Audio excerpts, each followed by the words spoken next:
Today in Audiobooks for Me, we are going to listen to The Mystery of Edwin Drood by Charles Dickens.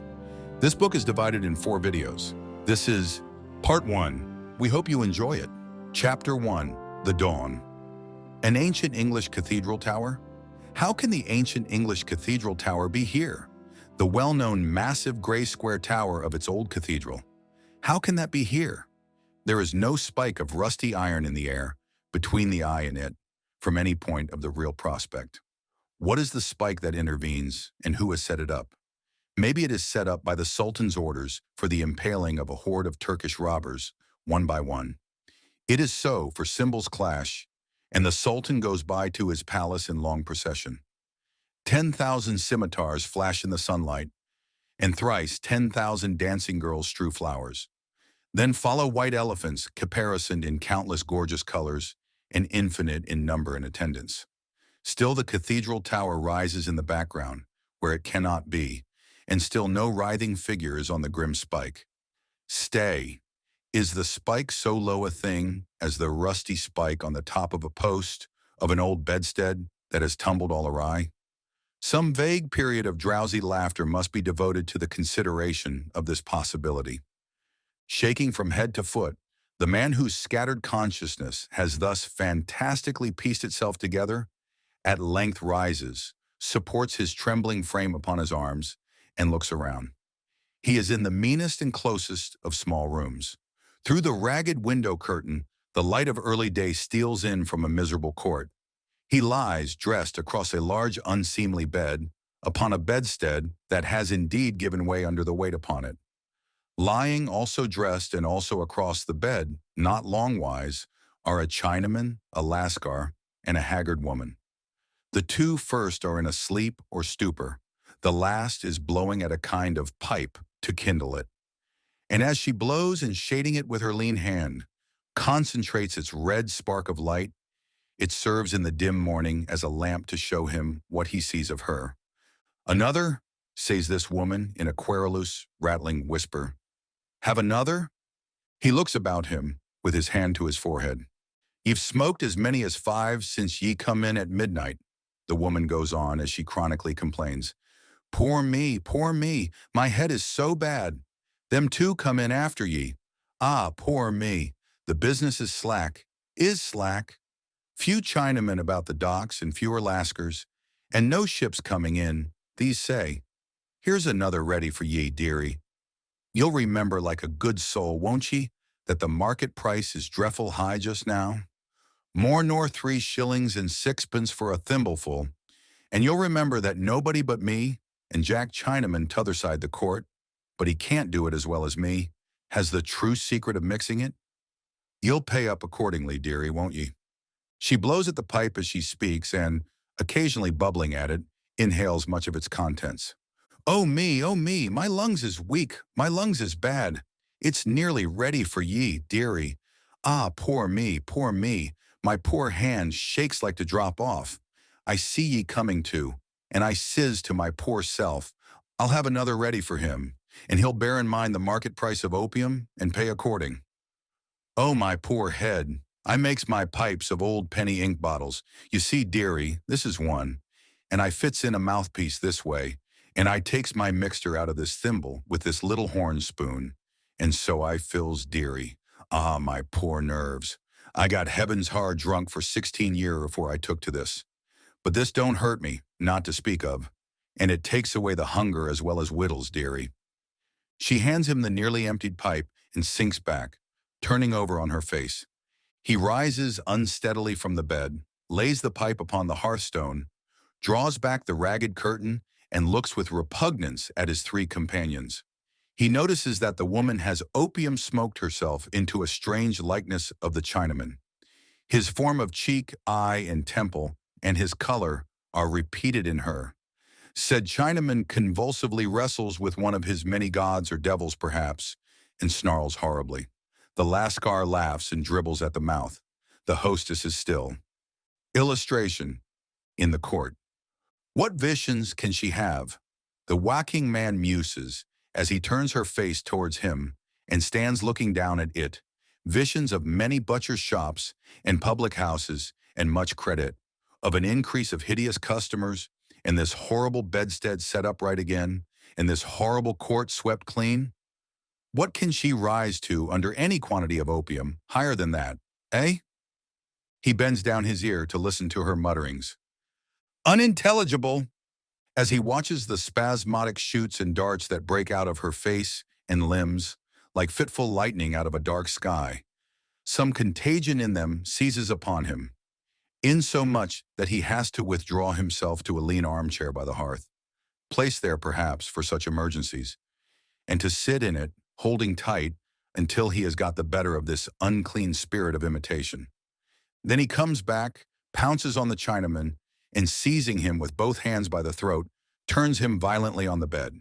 The Chinaman clutches the aggressive hands, resists, gasps, and protests. "What do you say?" A watchful pause. "Unintelligible!" Slowly loosening his grasp as he listens to the incoherent jargon with an attentive frown, he turns to the Lascar and fairly drags him forth upon the floor. As he falls, the Lascar starts into a half-risen attitude, glares with his eyes, lashes about him fiercely with his arms, and draws a phantom knife. It then becomes apparent that the woman has taken possession of this knife, for safety's sake, for she too starting up, and restraining and expostulating with him.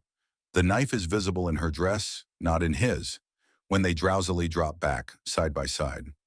There has been chattering and clattering enough between them, but to no purpose. When any distinct word has been flung into the air, it has had no sense or sequence. Wherefore, unintelligible is again the comment of the watcher, made with some reassured nodding of his head and a gloomy smile. He then lays certain silver money on the table, finds his hat, gropes his way down the broken stairs, gives a good morning to some rat-ridden doorkeeper in bed in a black hutch beneath the stairs, and passes out. That same afternoon, the massive gray square tower of an old cathedral rises before the sight of a jaded traveler. The bells are going for daily vesper service, and he must needs attend it, one would say, from his haste to reach the open cathedral door. The choir are getting on their sullied white robes in a hurry when he arrives among them, gets on his own robe, and falls into the procession filing into service. Then the sacristan locks the iron-barred gates that divide the sanctuary from the chancel, and all of the procession, having scuttled into their places, hide their faces. And then the intoned words, "When the wicked man rise among groins of arches and beams of roof, awakening muttered thunder." Chapter 2. A Dean and a Chapter also. Whosoever has observed that sedate and clerical bird, the rook, may perhaps have noticed that when he wings his way homeward towards nightfall in a sedate and clerical company, two rooks will suddenly detach themselves from the rest, will retrace their flight for some distance, and will there poise and linger, conveying to mere men the fancy that it is of some occult importance to the body politic, that this artful couple should pretend to have renounced connection with it. Similarly, service being over in the old cathedral with the square tower, and the choir scuffling out again, and divers venerable persons of rook-like aspect dispersing, two of these latter retrace their steps, and walk together in the echoing close. Not only is the day waning, but the year. The low sun is fiery and yet cold behind the monastery ruin, and the Virginia creeper on the cathedral wall has showered half its deep red leaves down on the pavement. There has been rain this afternoon, and a wintry shudder goes among the little pools on the cracked, uneven flagstones, and through the giant elm trees as they shed a gust of tears. Their fallen leaves lie strewn thickly about. Some of these leaves, in a timid rush, seek sanctuary within the low-arched cathedral door, but two men coming out resist them and cast them forth again with their feet. This done, one of the two locks the door with a goodly key, and the other flits away with a folio music book. "Mr. Jasper, was that Tope?" "Yes, Mr. Dean." "He has stayed late." "Yes, Mr. Dean. I have stayed for him, your reverence. He has been took a little poorly." "Say taken, Tope, to the Dean," the younger rook interposes in a low tone with this touch of correction, as who should say, "You may offer bad grammar to the laity or the humbler clergy, not to the Dean." Mr. Tope, chief verger and showman, and accustomed to be high with excursion parties, declines with a silent loftiness to perceive that any suggestion has been tendered to him. And when and how has Mr. Jasper been taken? For as Mr. Crisparkle has remarked, it is better to say, taken, taken, repeats the dean. When and how has Mr. Jasper been taken? Taken, sir, Tope deferentially murmurs. Poorly, Tope. Why, sir, Mr. Jasper was that breathed. I wouldn't say that breathed, Tope, Mr. Crisparkle interposes with the same touch as before. Not English, to the dean. Breathed to that extent, the dean, not unflattered by this indirect homage, condescendingly remarks, would be preferable.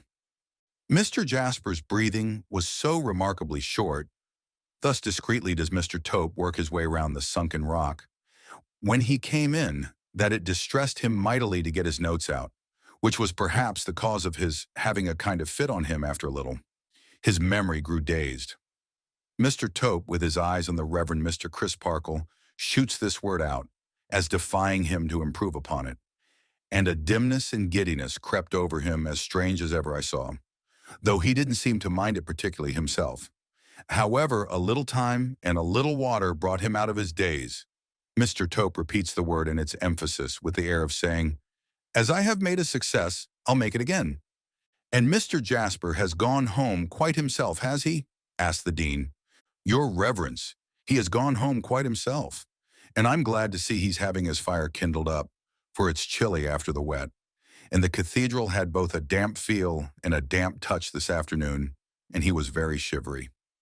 They all three looked towards an old stone gatehouse crossing the close, with an arched thoroughfare passing beneath it. Through its latticed window, a fire shines out upon the fast darkening scene, involving in shadow the pendant masses of ivy and creeper covering the building's front. As the deep cathedral bell strikes the hour, a ripple of wind goes through these at their distance, like a ripple of the solemn sound that hums through tomb and tower, broken niche and defaced statue in the pile close at hand. Is Mr. Jasper's nephew with him? The dean asks. No, sir, replied the verger, but expected. There is his own solitary shadow betwixt his two windows, the one looking this way and the one looking down into the high street, drawing his own curtains now. Well, well, says the dean with a sprightly air of breaking up the little conference, I hope Mr. Jasper's heart may not be too much set upon his nephew. Our affections, however laudable, in this transitory world, should never master us. We should guide them. Guide them. I find I am not disagreeably reminded of my dinner, by hearing my dinner bell. Perhaps, Mr. Crisparkle, you will, before going home, look in on Jasper. Certainly, Mr. Dean, and tell him that you had the kindness to desire to know how he was? I do so, certainly. Wish to know how he was, by all means. Wish to know how he was. With a pleasant air of patronage, the dean as nearly cocks his quaint hat as a dean in good spirits may, and directs his comely gaiters towards the ruddy dining room of the snug old red brick house where he is at present, in residence with Mrs. Dean and Miss Dean. Mr. Crisparkle, minor canon, fair and rosy, and perpetually pitching himself head foremost into all the deep running water in the surrounding country. Mr. Crisparkle, minor canon, early riser, musical, classical, cheerful, kind, good-natured, social, contented, and boylike. Mr. Crisparkle, minor canon and good man, lately coach upon the chief pagan high roads, but since promoted by a patron, grateful for a well-taught son, to his present Christian beat, betakes himself to the gatehouse on his way home to his early tea. Sorry to hear from Tope that you have not been well, Jasper. Oh, it was nothing, nothing. You look a little worn. Do I? Oh, I don't think so. What is better, I don't feel so. Tope has made too much of it, I suspect. It's his trade to make the most of everything appertaining to the cathedral, you know. I may tell the dean, I call expressly from the dean, that you are all right again?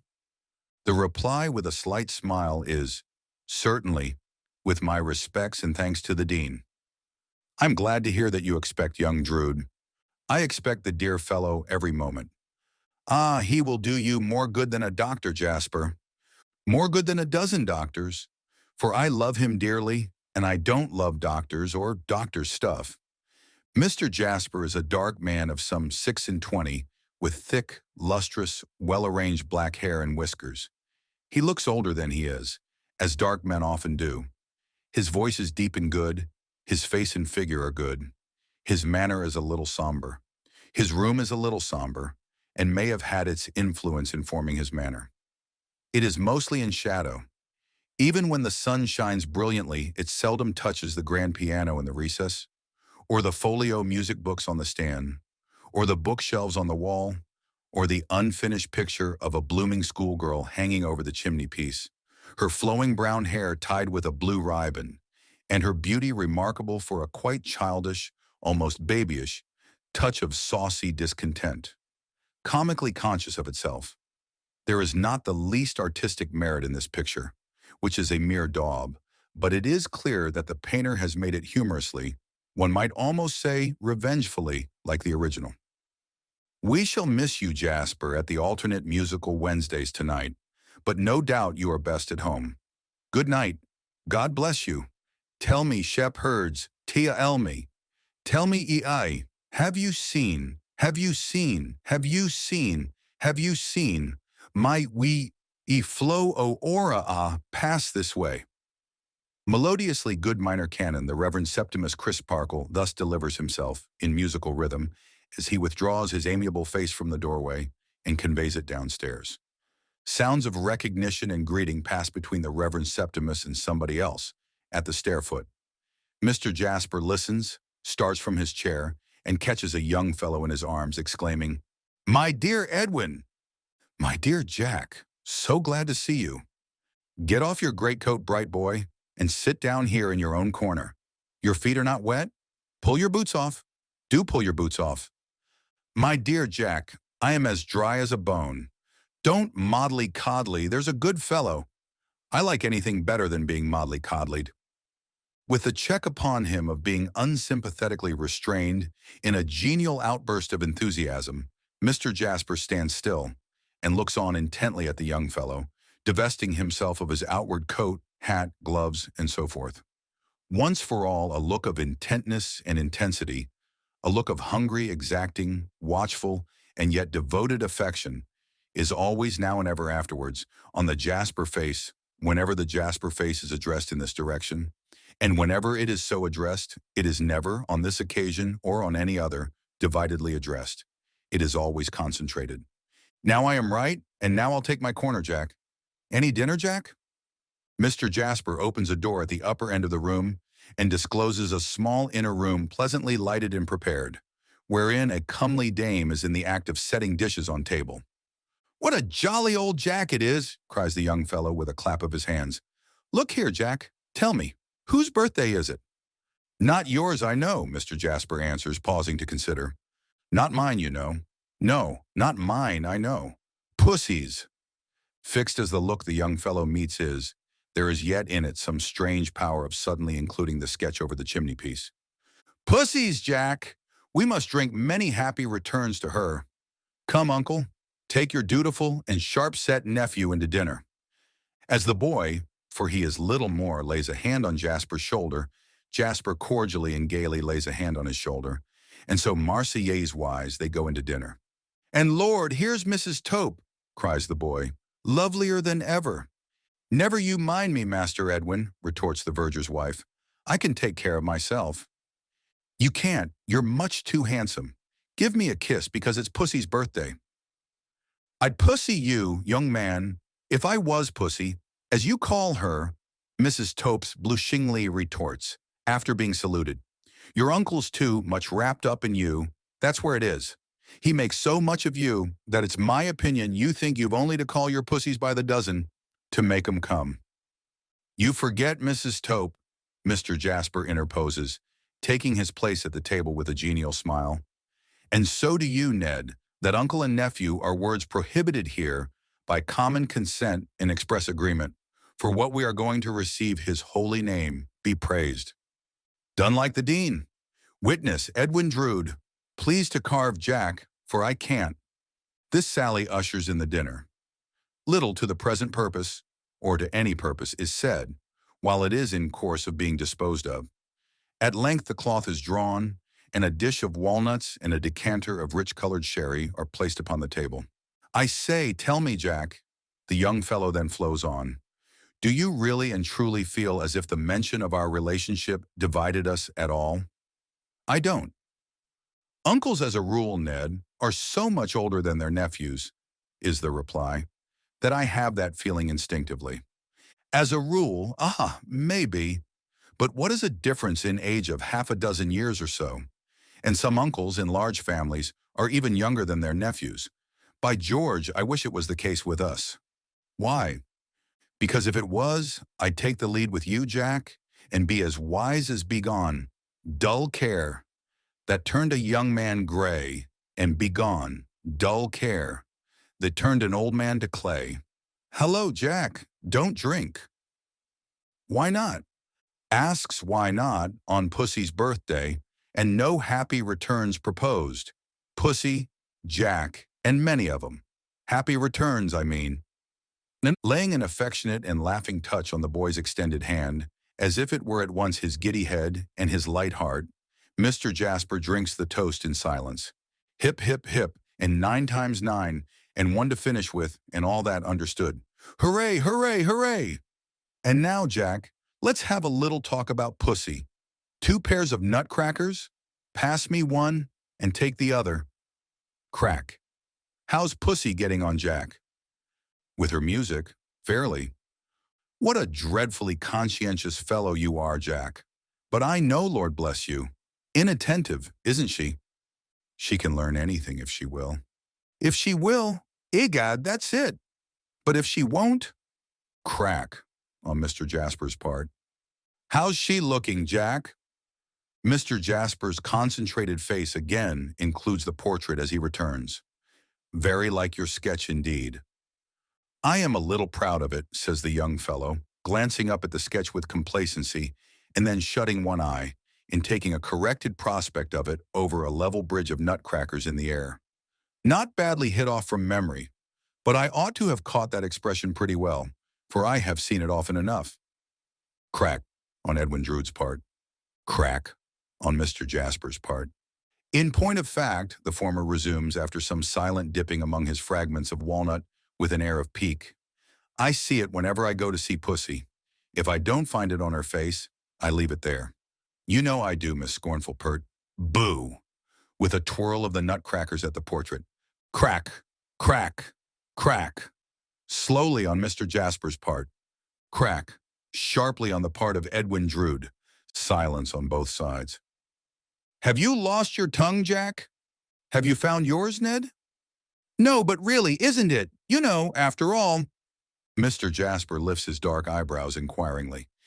"Isn't it unsatisfactory to be cut off from choice in such a matter?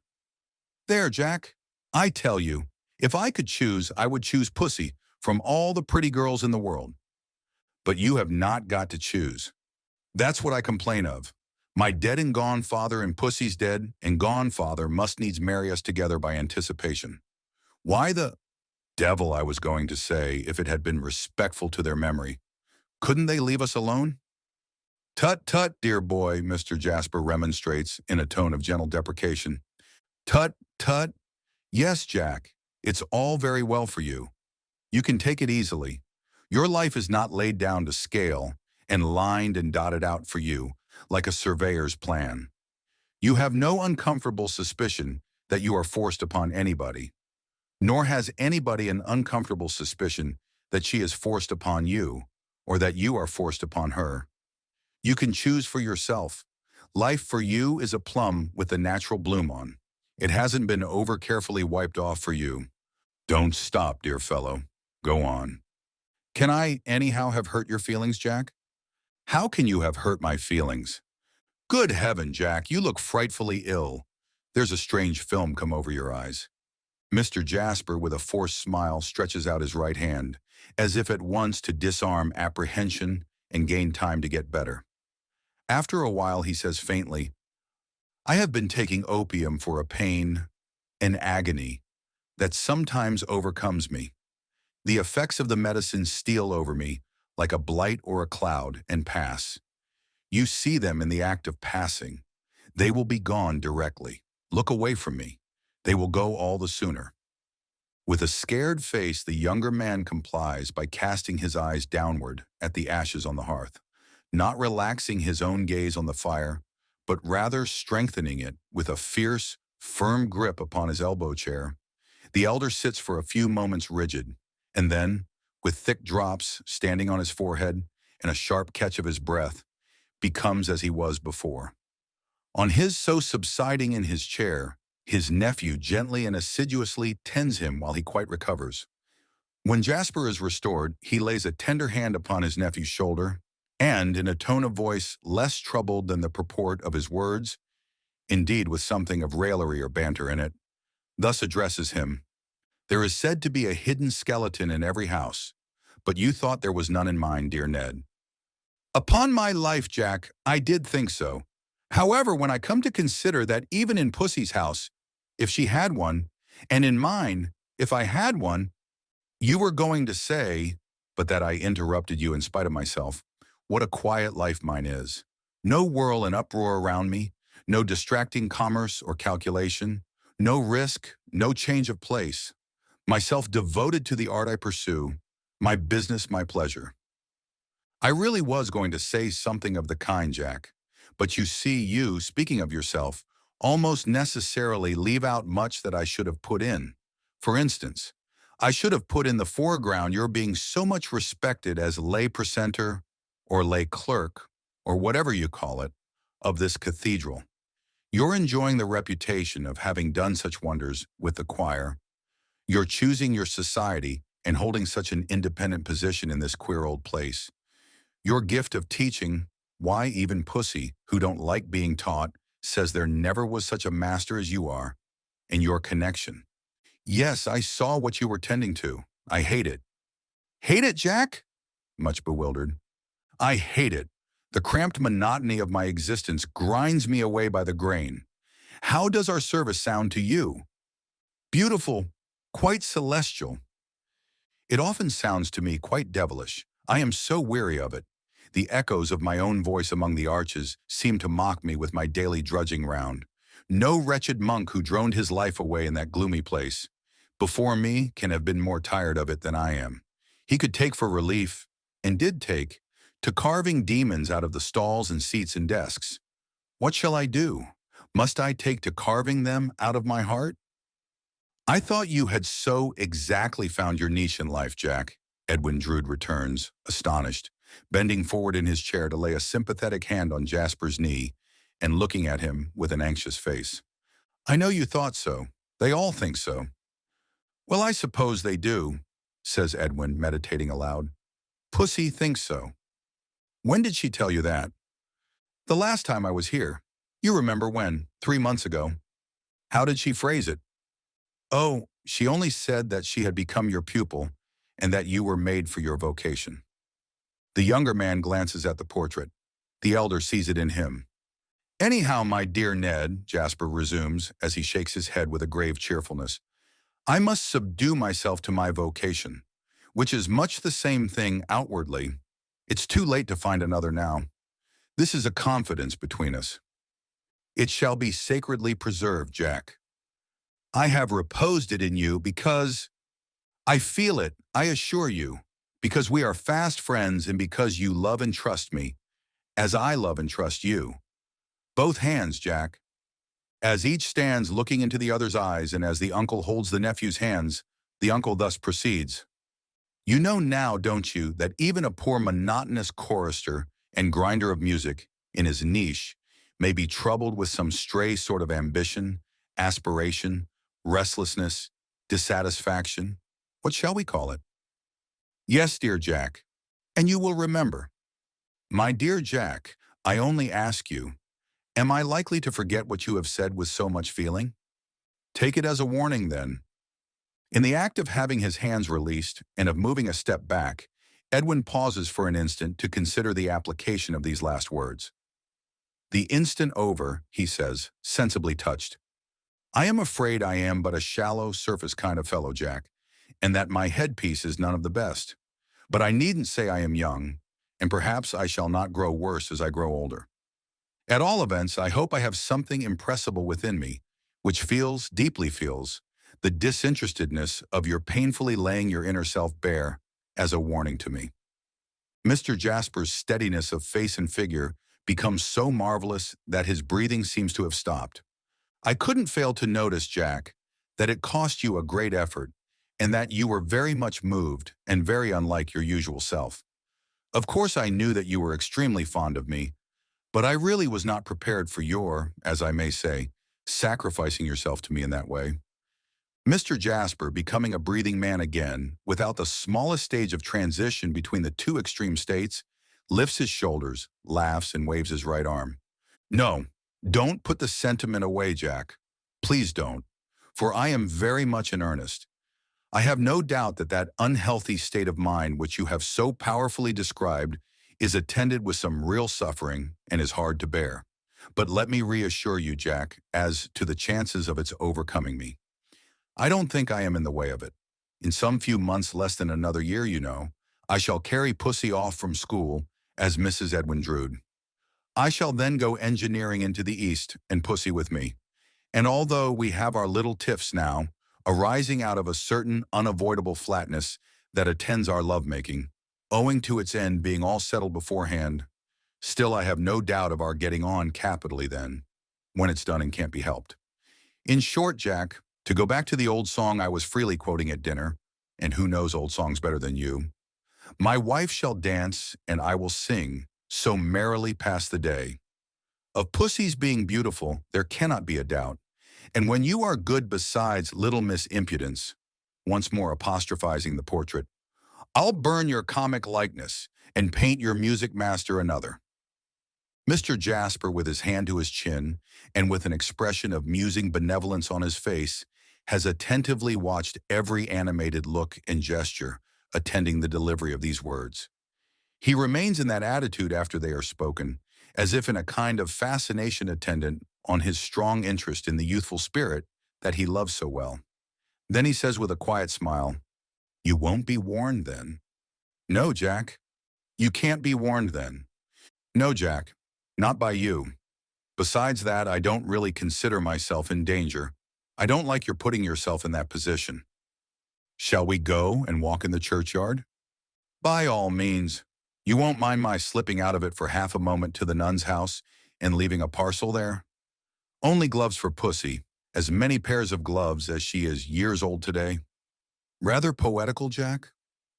Mr. Jasper, still in the same attitude, murmurs, "Nothing half so sweet in life, Ned." "Here's the parcel in my greatcoat pocket. They must be presented tonight, or the poetry is gone.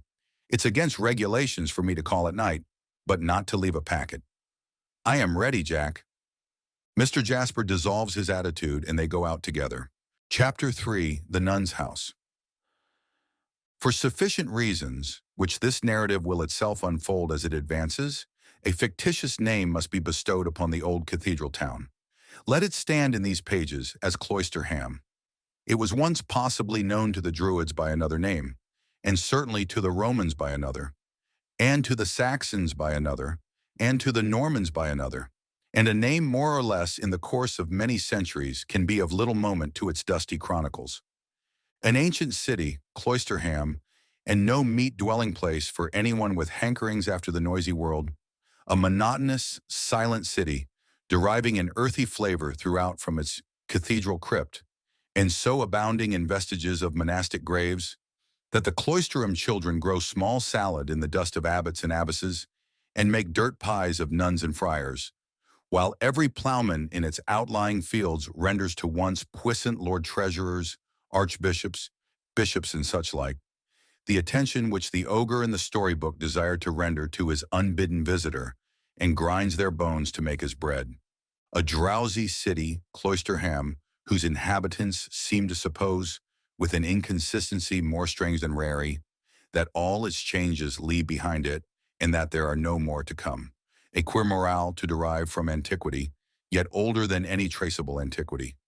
So silent are the streets of Cloisterham, though prone to echo on the smallest provocation, that of a summer day the sun blinds of its shops scarce dare to flap in the south wind, while the sun-browned tramps who pass along and stare quicken their limp a little, that they may the sooner get beyond the confines of its oppressive respectability. This is a feat not difficult of achievement, seeing that the streets of Cloisterham City are little more than one narrow street by which you get into it and get out of it, the rest being mostly disappointing yards with pumps in them and no thoroughfare, exception made of the cathedral close, and a paved Quaker settlement in color and general conformation very like a Quakeress's bonnet up in a shady corner. In a word, a city of another and a bygone time is Cloisterham, with its hoarse cathedral bell, its hoarse rooks hovering about the cathedral tower, its hoarser and less distinct rooks in the stalls far beneath. Fragments of old wall, saint's chapel, chapter house, convent, and monastery have got incongruously or obstructively built into many of its houses and gardens, much as kindred jumbled notions have become incorporated into many of its citizens' minds. All things in it are of the past. Even its single pawnbroker takes in no pledges, nor has he for a long time, but offers vainly an unredeemed stock for sale, of which the costlier articles are dim and pale, old watches apparently in a slow perspiration, tarnished sugar tongs with ineffectual legs, and odd volumes of dismal books. The most abundant and the most agreeable evidences of progressing life in Cloisterham are the evidences of vegetable life in many gardens. Even its drooping and despondent little theatre has its poor strip of garden, receiving the foul fiend, when he ducks from its stage into the infernal regions, among scarlet beans or oyster shells, according to the season of the year. In the midst of Cloisterham stands the nun's house, a venerable brick edifice, whose present appellation is doubtless derived from the legend of its conventual uses. On the trim gate enclosing its old courtyard is a resplendent brass plate, flashing forth the legend, "Seminary for Young Ladies, Miss Twinkleton." The house front is so old and worn, and the brass plate is so shining and staring, that the general result has reminded imaginative strangers of a battered old beau with a large modern eyeglass stuck in his blind eye. Whether the nuns of yore, being of a submissive rather than a stiff-necked generation, habitually bent their contemplative heads to avoid collision with the beams in the low ceilings of the many chambers of their house, whether they sat in its long, low windows telling their beads for their mortification, instead of making necklaces of them for their adornment, whether they were ever walled up alive in odd angles and jutting gables of the building for having some ineradicable leaven of busy Mother Nature in them which has kept the fermenting world alive ever since, these may be matters of interest to its haunting ghosts, if any, but constitute no item in Miss Twinkleton's half-yearly accounts. They are neither of Miss Twinkleton's inclusive regulars, nor of her extras. The lady who undertakes the poetical department of the establishment at so much, or so little, a quarter has no pieces in her list of recitals bearing on such unprofitable questions. As in some cases of drunkenness and in others of animal magnetism, there are two states of consciousness which never clash, but each of which pursues its separate course as though it were continuous instead of broken. Thus, if I hide my watch when I am drunk, I must be drunk again before I can remember where. So Miss Twinkleton has two distinct and separate phases of being. Every night, the moment the young ladies have retired to rest, does Miss Twinkleton smarten up her curls a little, brighten up her eyes a little, and become a sprightlier Miss Twinkleton than the young ladies have ever seen.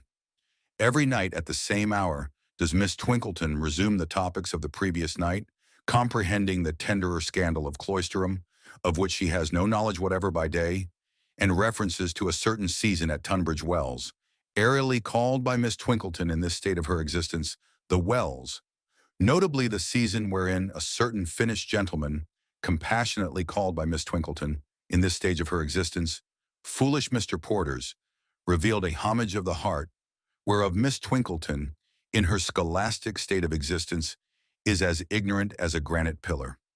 Miss Twinkleton's companion in both states of existence, and equally adaptable to either, is one Mrs. Tisher, a deferential widow with a weak back, a chronic sigh, and a suppressed voice, who looks after the young ladies' wardrobes and leads them to infer that she has seen better days.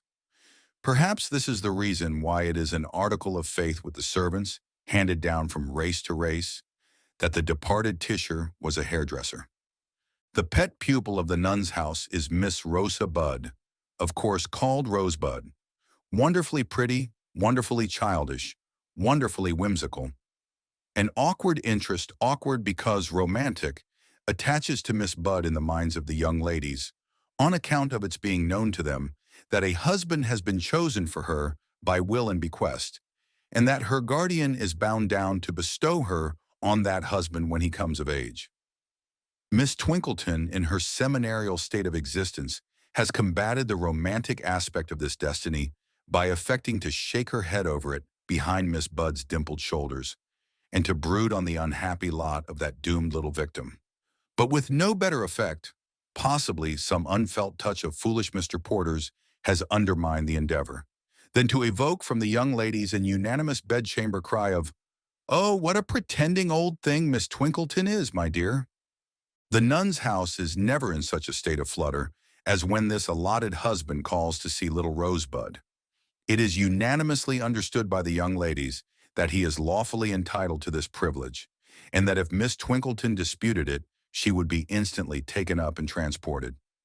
When his ring at the gate bell is expected or takes place, every young lady who can, under any pretense, look out of window, looks out of window, while every young lady who is practicing, practices out of time, and the French class becomes so demoralized that the mark goes round as briskly as the bottle at a convivial party in the last century. On the afternoon of the day next after the dinner of 2 at the gatehouse, the bell is rung with the usual fluttering results. Mr. Edwin Drood to see Miss Rosa. This is the announcement of the parlor maid-in-chief. Miss Twinkleton, with an exemplary air of melancholy on her, turns to the sacrifice and says, "You may go down, my dear." Miss Budd goes down, followed by all eyes. Mr. Edwin Drood is waiting in Miss Twinkleton's own parlor, a dainty room with nothing more directly scholastic in it than a terrestrial and a celestial globe. These expressive machines imply, to parents and guardians, that even when Miss Twinkleton retires into the bosom of privacy, duty may at any moment compel her to become a sort of wandering Jewess, scouring the earth and soaring through the skies in search of knowledge for her pupils. The last new maid, who has never seen the young gentleman Miss Rosa is engaged to, and who is making his acquaintance between the hinges of the open door, left open for the purpose, stumbles guiltily down the kitchen stairs as a charming little apparition, with its face concealed by a little silk apron thrown over its head, glide into the parlor. "Oh, it is so ridiculous," says the apparition, stopping and shrinking. "Don't, Eddie." "Don't what, Rosa?" "Don't come any nearer, please. It is so absurd." "What is absurd, Rosa?" "The whole thing is. It is so absurd to be an engaged orphan, and it is so absurd to have the girls and the servants scuttling about after one, like mice in the wainscot, and it is so absurd to be called upon." The apparition appears to have a thumb in the corner of its mouth while making this complaint. "You give me an affectionate reception, Pussy, I must say." "Well, I will in a minute, Eddie, but I can't just yet. How are you?" Very shortly. "I am unable to reply that I am much the better for seeing you, Pussy, inasmuch as I see nothing of you." This second remonstrance brings a dark, bright, pouting eye out from a corner of the apron, but it swiftly becomes invisible again, as the apparition exclaims, "Oh, good gracious, you have had half your hair cut off." "I should have done better to have had my head cut off, I think," says Edwin, rumpling the hair in question, with a fierce glance at the looking-glass and giving an impatient stamp. "Shall I go?" "No, you needn't go just yet, Eddie. The girls would all be asking questions why you went. Once for all, Rosa, will you uncover that ridiculous little head of yours and give me a welcome?" The apron is pulled off the childish head as its wearer replies, "You're very welcome, Eddie. There, I'm sure that's nice. Shake hands. No, I can't kiss you because I've got an acidulated drop in my mouth. Are you at all glad to see me, Pussy?" "Oh, yes, I'm dreadfully glad. Go and sit down, Miss Twinkleton." It is the custom of that excellent lady, when these visits occur, to appear every 3 minutes, either in her own person or in that of Mrs. Tisher, and lay an offering on the shrine of propriety by affecting to look for some desiderated article. On the present occasion, Miss Twinkleton, gracefully gliding in and out, says in passing, "How do you do, Mr. Drood? Very glad indeed to have the pleasure. Pray excuse me. Tweezers, thank you. I got the gloves last evening, Eddie, and I like them very much. They are beauties." "Well, that's something," the affianced replies, half grumbling. "The smallest encouragement thankfully received. And how did you pass your birthday, Pussy?" "Delightfully. Everybody gave me a present, and we had a feast, and we had a ball at night." "A feast and a ball, eh? These occasions seem to go off tolerably well without me, Pussy." "Delightfully," cries Rosa, in a quite spontaneous manner, and without the least pretense of reserve. "Ha! And what was the feast?" "Tarts, oranges, jellies, and shrimps." "Any partners at the ball?" "We danced with one another, of course, sir. But some of the girls made game to be their brothers. It was so droll." "Did anybody make game to be?" "To be you? Oh, dear, yes," cries Rosa, laughing with great enjoyment. "That was the first thing done." "I hope she did it pretty well," says Edwin rather doubtfully. "Oh, it was excellent. I wouldn't dance with you, you know." Edwin scarcely seems to see the force of this, begs to know if he may take the liberty to ask why. "Because I was so tired of you," returns Rosa. But she quickly adds, and pleadingly too, seeing displeasure in his face, "Dear Eddie, you were just as tired of me, you know." "Did I say so, Rosa?" "Say so? Do you ever say so?" "No, you only showed it." "Oh, she did it so well," cries Rosa in a sudden ecstasy with her counterfeit betrothed. "It strikes me that she must be a devilish impudent girl," says Edwin Drood. "And so, Pussy, you have passed your last birthday in this old house." "Ah, yes." Rosa clasps her hands, looks down with a sigh, and shakes her head. "You seem to be sorry, Rosa." "I am sorry for the poor old place. Somehow I feel as if it would miss me when I am gone so far away, so young." "Perhaps we had better stop short, Rosa." She looks up at him with a swift, bright look. Next moment shakes her head, sighs, and looks down again. "That is to say, is it, Pussy, that we are both resigned?" She nods her head again, and after a short silence, quaintly bursts out with, "You know we must be married, and married from here, Eddie, or the poor girls will be so dreadfully disappointed." For the moment there is more of compassion, both for her and for himself, in her affianced husband's face, than there is of love. He checks the look and asks, "Shall I take you out for a walk, Rosa dear?" Rosa dear does not seem at all clear on this point, until her face, which has been comically reflective, brightens. "Oh, yes, Eddie, let us go for a walk. And I tell you what we'll do. You shall pretend that you are engaged to somebody else, and I'll pretend that I am not engaged to anybody, and then we shan't quarrel. Do you think that will prevent our falling out, Rosa?" "I know it will. Hush! Pretend to look out of window, Mrs. Tisher." Through a fortuitous concourse of accidents, the matronly Tisher heaves in sight, says in rustling through the room like the legendary ghost of a dowager in silken skirts, "I hope I see Mr. Drood well, though I needn't ask if I may judge from his complexion. I trust I disturb no one, but there was a paper knife. Oh, thank you, I am sure," and disappears with her prize. "One other thing you must do, Eddie, to oblige me," says Rosebud. "The moment we get into the street, you must put me outside and keep close to the house yourself. Squeeze and graze yourself against it." "By all means, Rosa, if you wish it. Might I ask why?" "Oh, because I don't want the girls to see you. It's a fine day, but would you like me to carry an umbrella up?" "Don't be foolish, sir. You haven't got polished leather boots on," pouting, with one shoulder raised. "Perhaps that might escape the notice of the girls, even if they did see me," remarks Edwin, looking down at his boots with a sudden distaste for them. "Nothing escapes their notice, sir, and then I know what would happen. Some of them would begin reflecting on me by saying, for they are free, that they never will on any account engage themselves to lovers without polished leather boots. Hark, Miss Twinkleton, I'll ask for leave." That discreet lady being indeed heard without, inquiring of nobody in a blandly conversational tone as she advances. Eh? Indeed. Are you quite sure you saw my mother-of-pearl button-holder on the work table in my room? Is at once solicited for walking leave and graciously accords it. And soon the young couple go out of the nun's house, taking all precautions against the discovery of the so vitally defective boots of Mr. Edwin Drood. Precautions, let us hope, effective for the peace of Mrs. Edwin Drood that is to be. Which way shall we take, Rosa? Rosa replies, I want to go to the Lumps of Delight shop. To the, a Turkish sweetmeat, sir. My gracious me. Don't you understand anything? Call yourself an engineer and not know that? Why, how should I know it, Rosa? Because I am very fond of them. But oh, I forgot what we are to pretend. No, you needn't know anything about them. Never mind.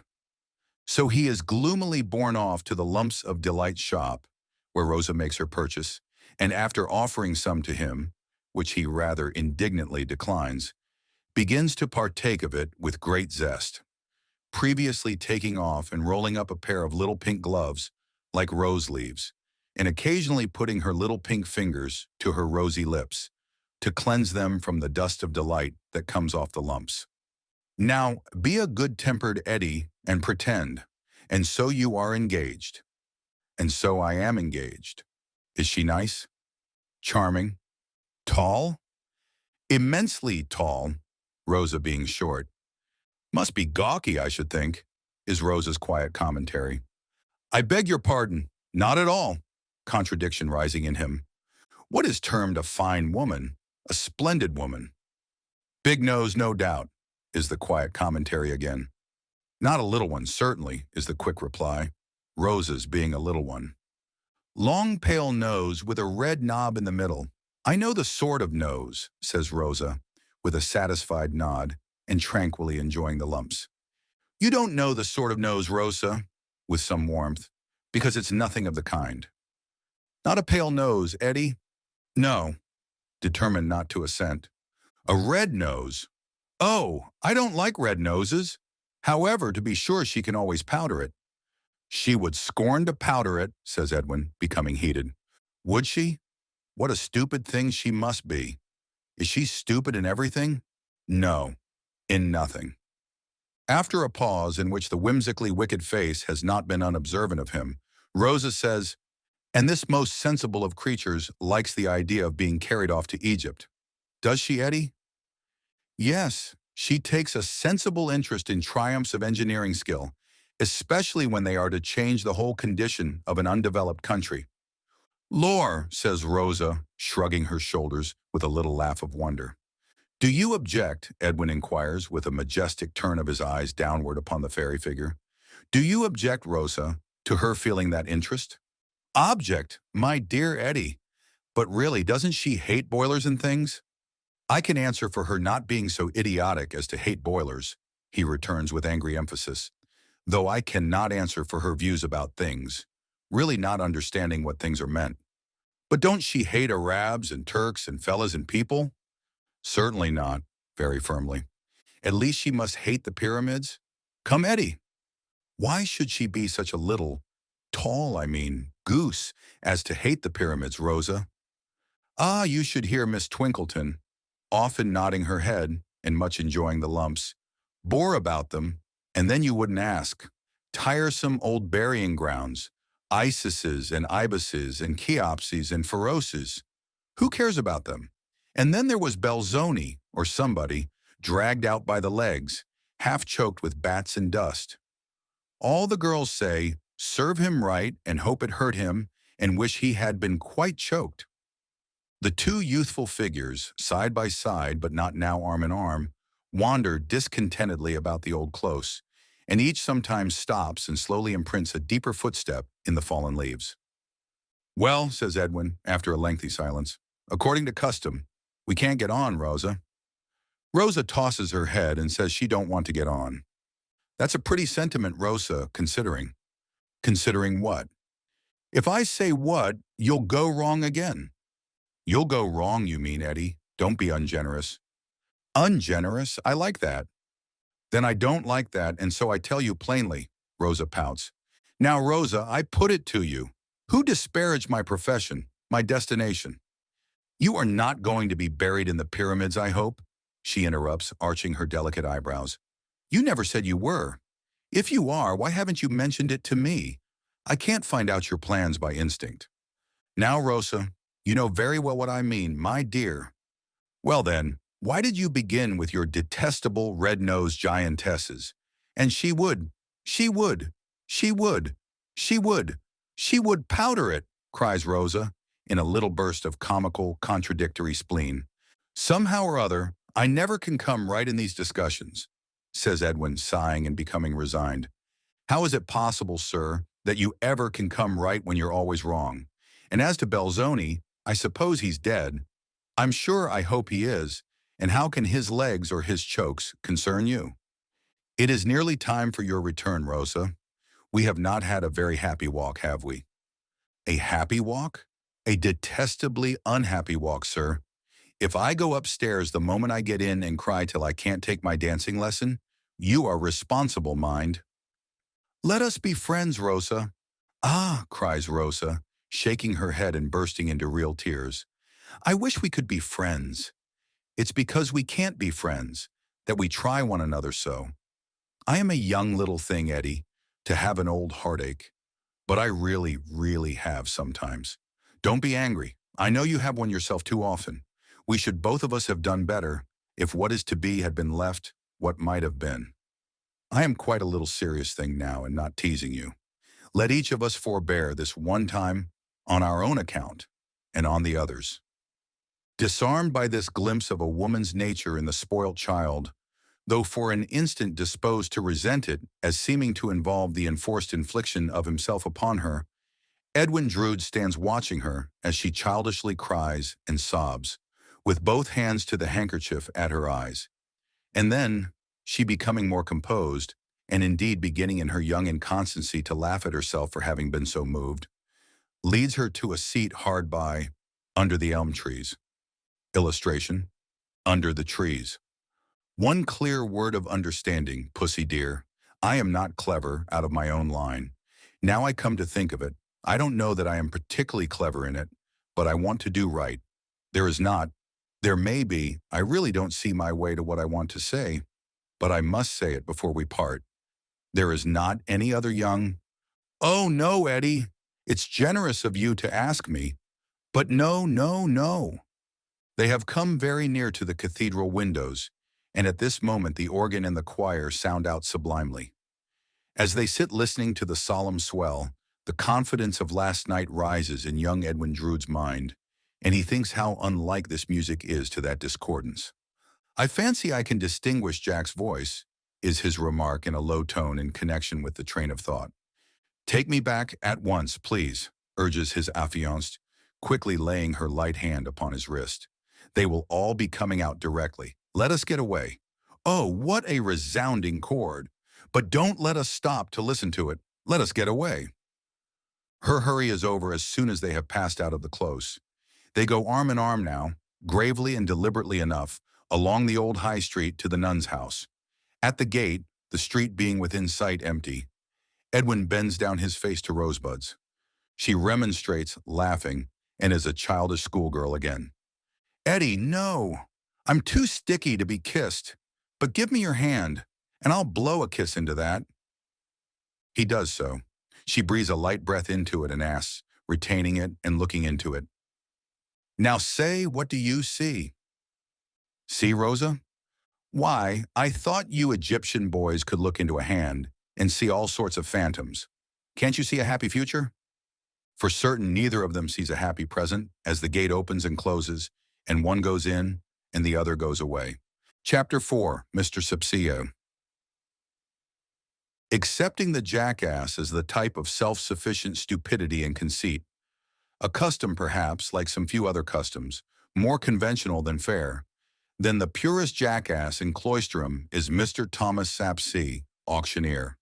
Mr. Sapsea dresses at the Dean, has been bowed to for the Dean, in mistake, has even been spoken to in the street as my lord, under the impression that he was the bishop come down unexpectedly without his chaplain. Mr. Sapsea is very proud of this, and of his voice, and of his style. He has even, in selling landed property, tried the experiment of slightly intoning in his pulpit to make himself more like what he takes to be the genuine ecclesiastical article. So in ending a sale by public auction, Mr. Sapsea finishes off with an air of bestowing a benediction on the assembled brokers, which leaves the real dean, a modest and worthy gentleman, far behind. Mr. Sapsea has many admirers. Indeed, the proposition is carried by a large local majority, even including non-believers in his wisdom, that he is a credit to Cloisterham. He possesses the great qualities of being portentous and dull, and of having a role in his speech and another role in his gait, not to mention a certain gravely flowing action with his hands, as if he were presently going to confirm the individual with whom he holds discourse. Much nearer 60 years of age than 50, with a flowing outline of stomach and horizontal creases in his waistcoat, reputed to be rich, voting at elections in the strictly respectable interest, morally satisfied that nothing but he himself has grown since he was a baby. How can dunder-headed Mr. Sapsea be otherwise than a credit to Cloisterham and society? Mr. Sapsea's premises are in the High Street over against the Nun's House. They are of about the period of the Nun's House, irregularly modernized here and there, as steadily deteriorating generations found, more and more, that they preferred air and light to fever and the plague.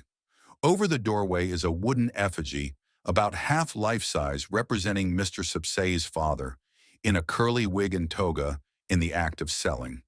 The chastity of the idea and the natural appearance of the little finger, hammer, and pulpit have been much admired. Mr. Sapsea sits in his dull ground-floor sitting room, giving first on his paved backyard and then on his railed-off garden.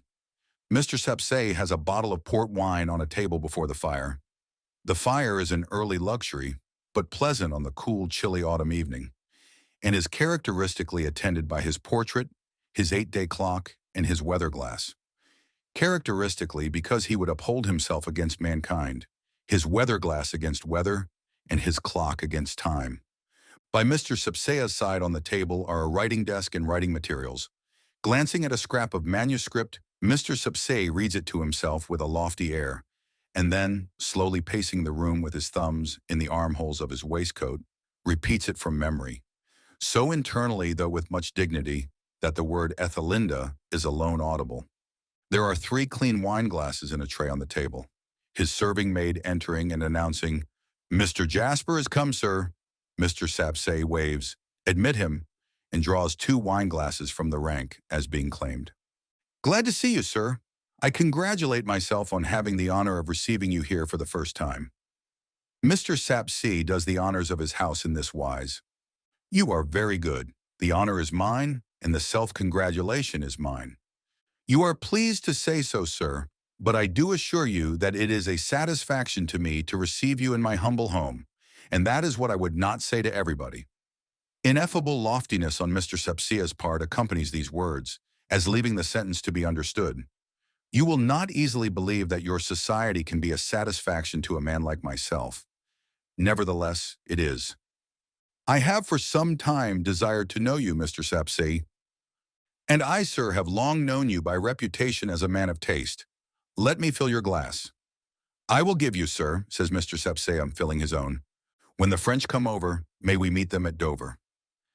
This was a patriotic toast in Mr. Sapsea's infancy, and he is therefore fully convinced of its being appropriate to any subsequent era.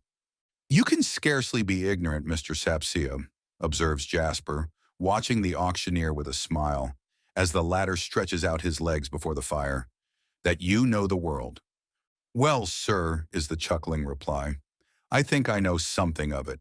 Something of it. Your reputation for that knowledge has always interested and surprised me, and made me wish to know you. For Cloisterham is a little place.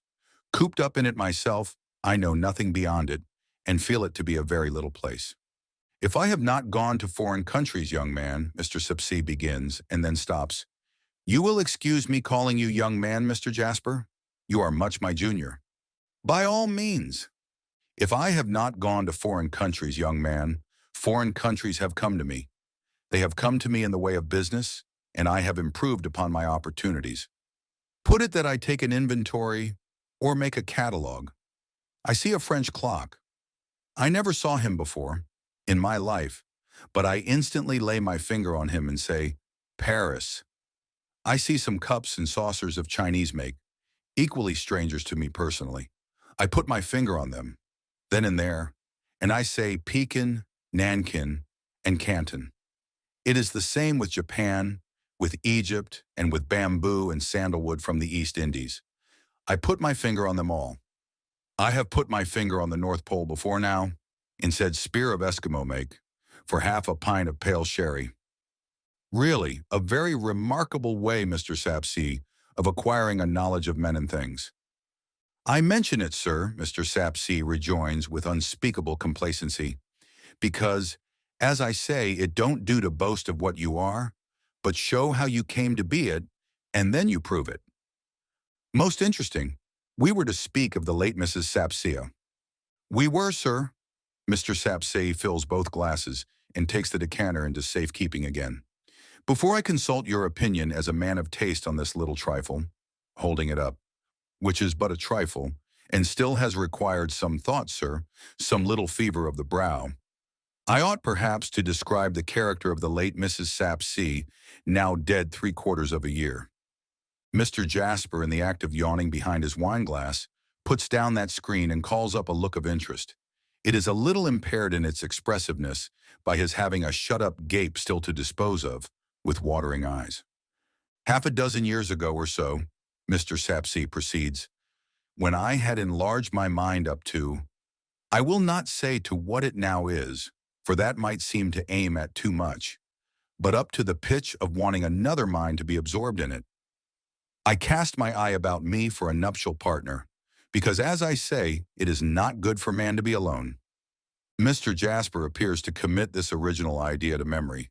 Miss Brobity at that time kept, I will not call it the rival establishment to the establishment at the Nun's House opposite, but I will call it the other parallel establishment downtown.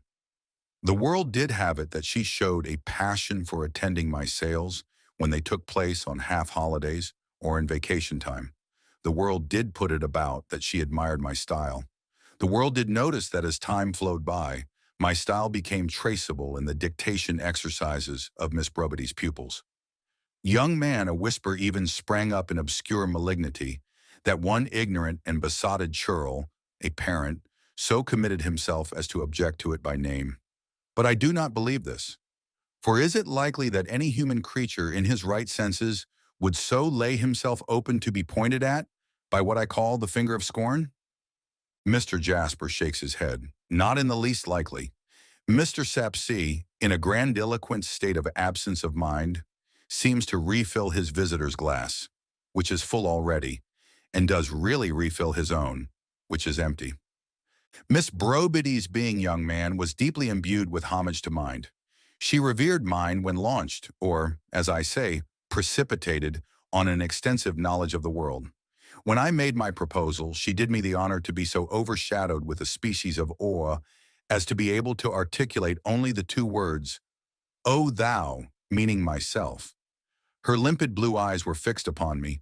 Her semi-transparent hands were clasped together. Pallor overspread her aquiline features, and though encouraged to proceed, she never did proceed a word further. I disposed of the parallel establishment by private contract, and we became as nearly one as could be expected under the circumstances. But she never could, and she never did, find a phrase satisfactory to her perhaps too favorable estimate of my intellect. To the very last, feeble action of liver, she addressed me in the same unfinished terms. Mr. Jasper has closed his eyes as the auctioneer has deepened his voice. He now abruptly opens them and says in unison with the deepened voice, Ah! Rather as if stopping himself on the extreme verge of adding, Men! I have been since, says Mr. Sapsea, with his legs stretched out, and solemnly enjoying himself with the wine and the fire. What you behold me, I have been since a solitary mourner. I have been since, as I say, wasting my evening conversation on the desert air. I will not say that I have reproached myself, but there have been times when I have asked myself the question, what if her husband had been nearer on a level with her? If she had not had to look up quite so high, What might the stimulating action have been upon the liver? Mr. Jasper says, with an appearance of having fallen into dreadfully low spirits, that he supposes it was to be. We can only suppose so, sir, Mr. Sapsea coincides. As I say, man proposes, heaven disposes. It may or may not be putting the same thought in another form, but that is the way I put it. Mr. Jasper murmurs assent.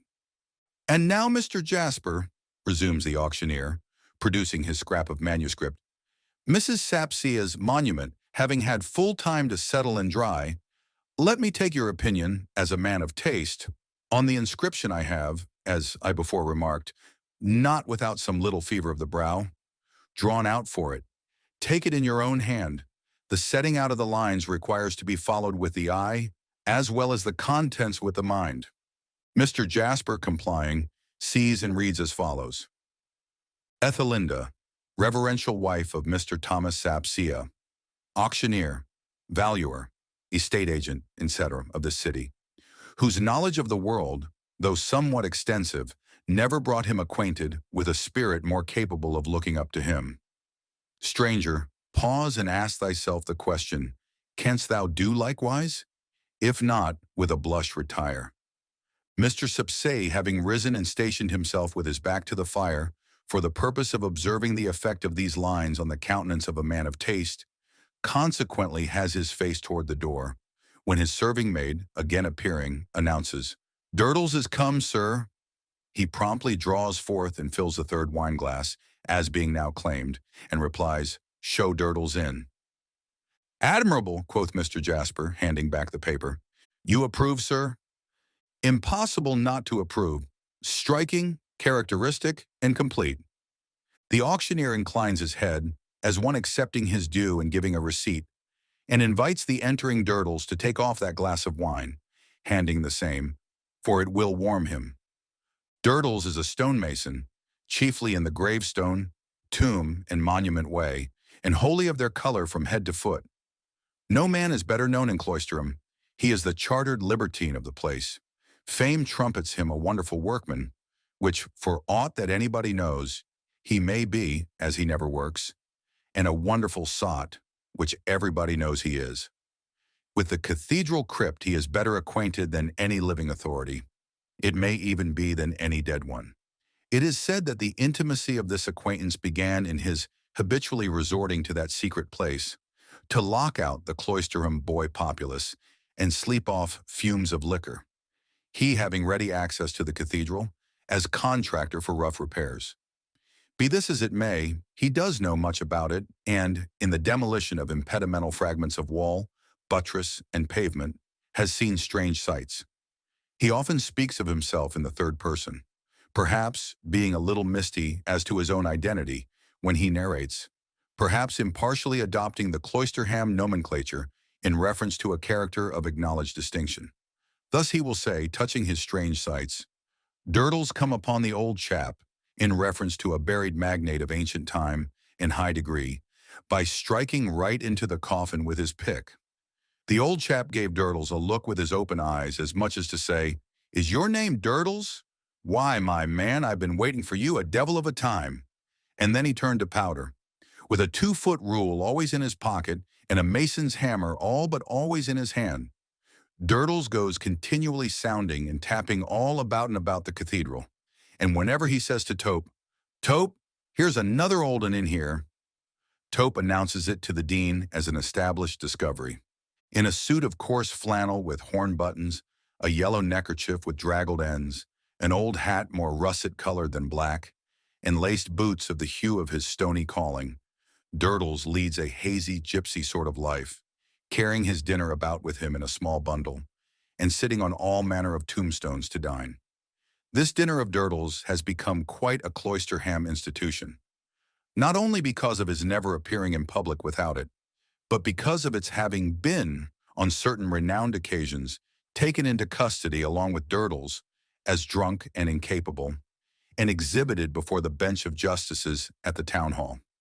These occasions, however, have been few and far apart, Durdles being as seldom drunk as sober.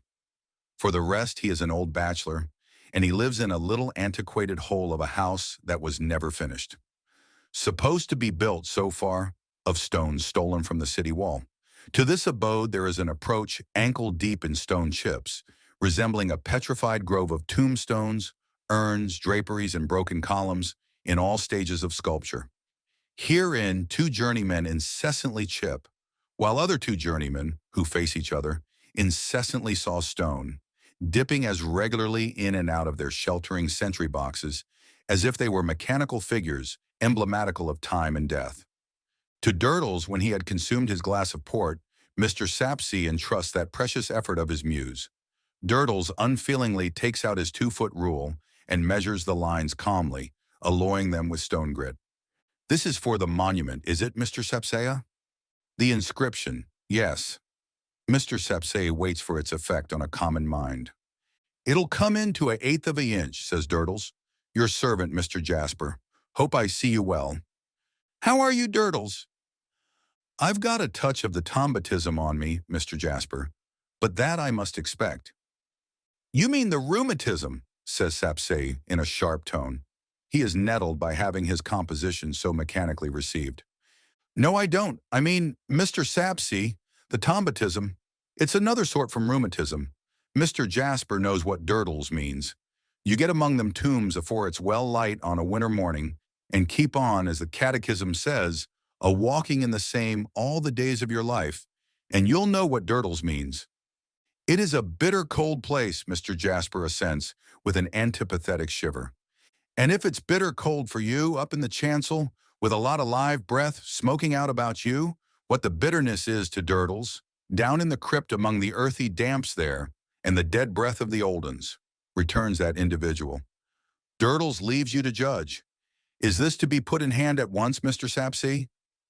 Mr. Sapsea, with an author's anxiety to rush into publication, replies that it cannot be out of hand too soon. You had better let me have the key then, says Durdles.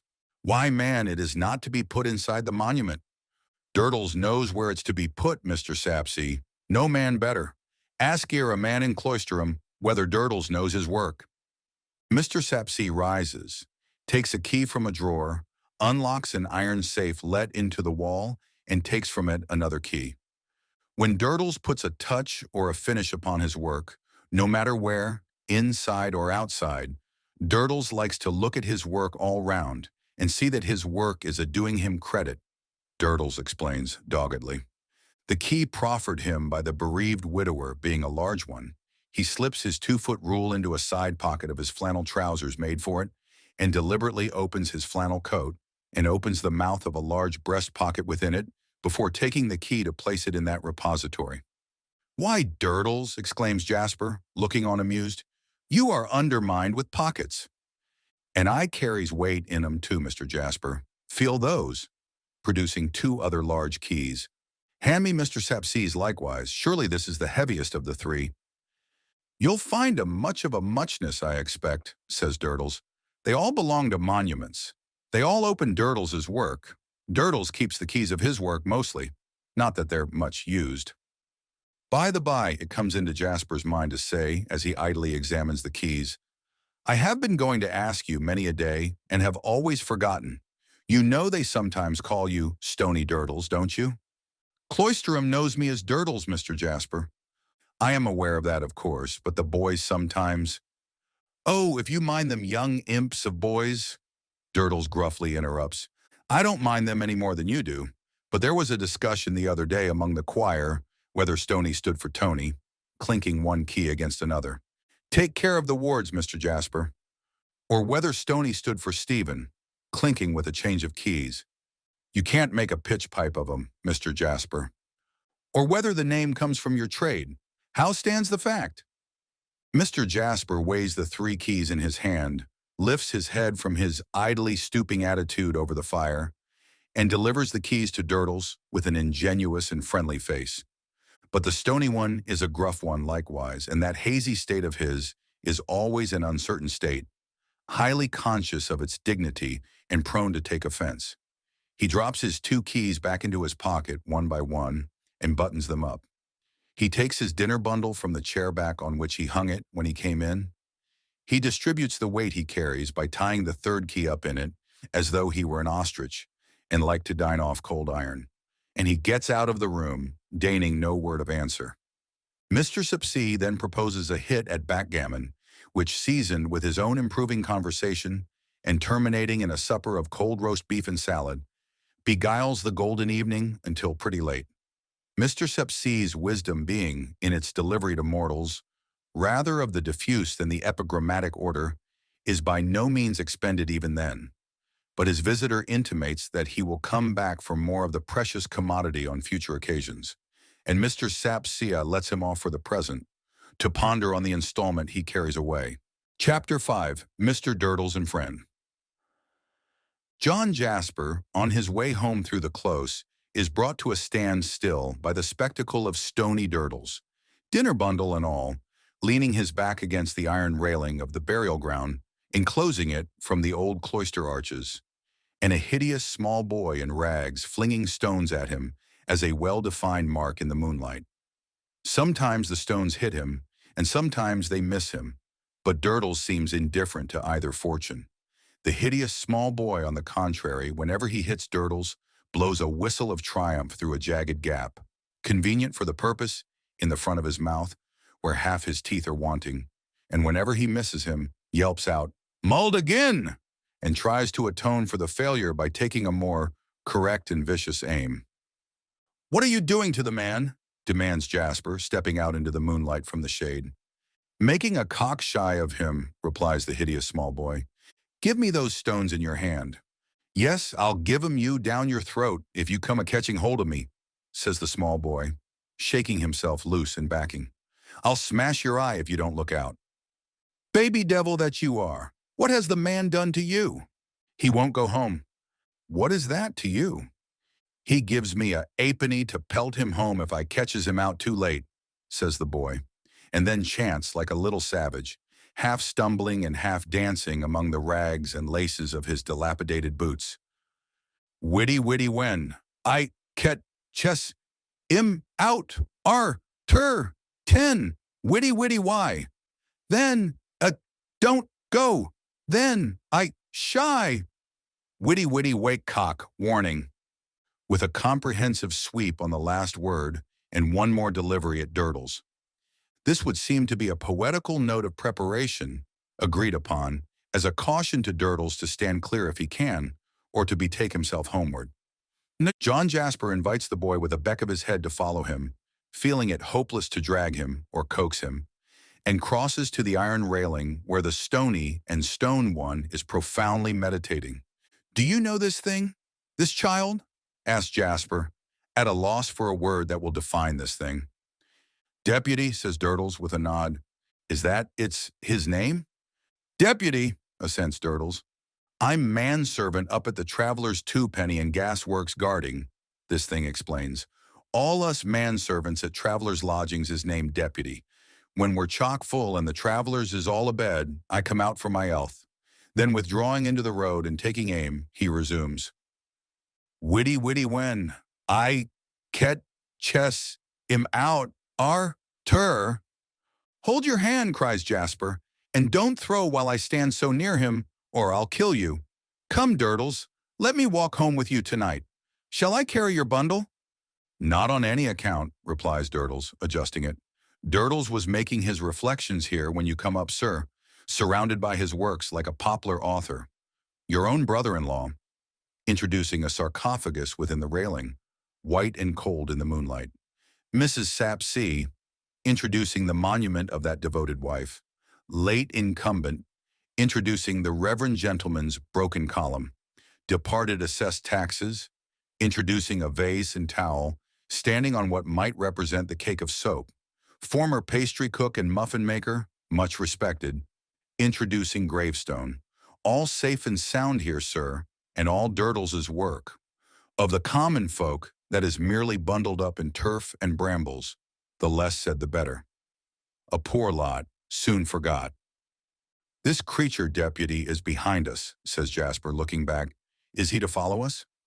The relations between Durdles and Deputy are of a capricious kind, for on Durdles is turning himself about with the slow gravity of beery suddenness, Deputy makes a pretty wide circuit into the road and stands on the defensive. "You never cried witty warning before you begun tonight," says Durdles, unexpectedly reminded of, or imagining, an injury. "Your lie, I did," says Deputy, in his only form of polite contradiction. "Own brother, sir," observes Durdles, turning himself about again, and as unexpectedly forgetting his offense as he had recalled or conceived it. "Own brother to Peter the Wild Boy. But I gave him an object in life." "At which he takes aim?" Mr. Jasper suggests. "That's it, sir," returns Durdles, quite satisfied. "At which he takes aim. I took him in hand and gave him an object. What was he before? A destroyer. What work did he do? Nothing but destruction. What did he earn by it? Short terms in Cloisterham jail. Not a person, not a piece of property, not a winder, not a horse, nor a dog, nor a cat, nor a bird, nor a fowl, nor a pig, but what he stoned for want of an enlightened object.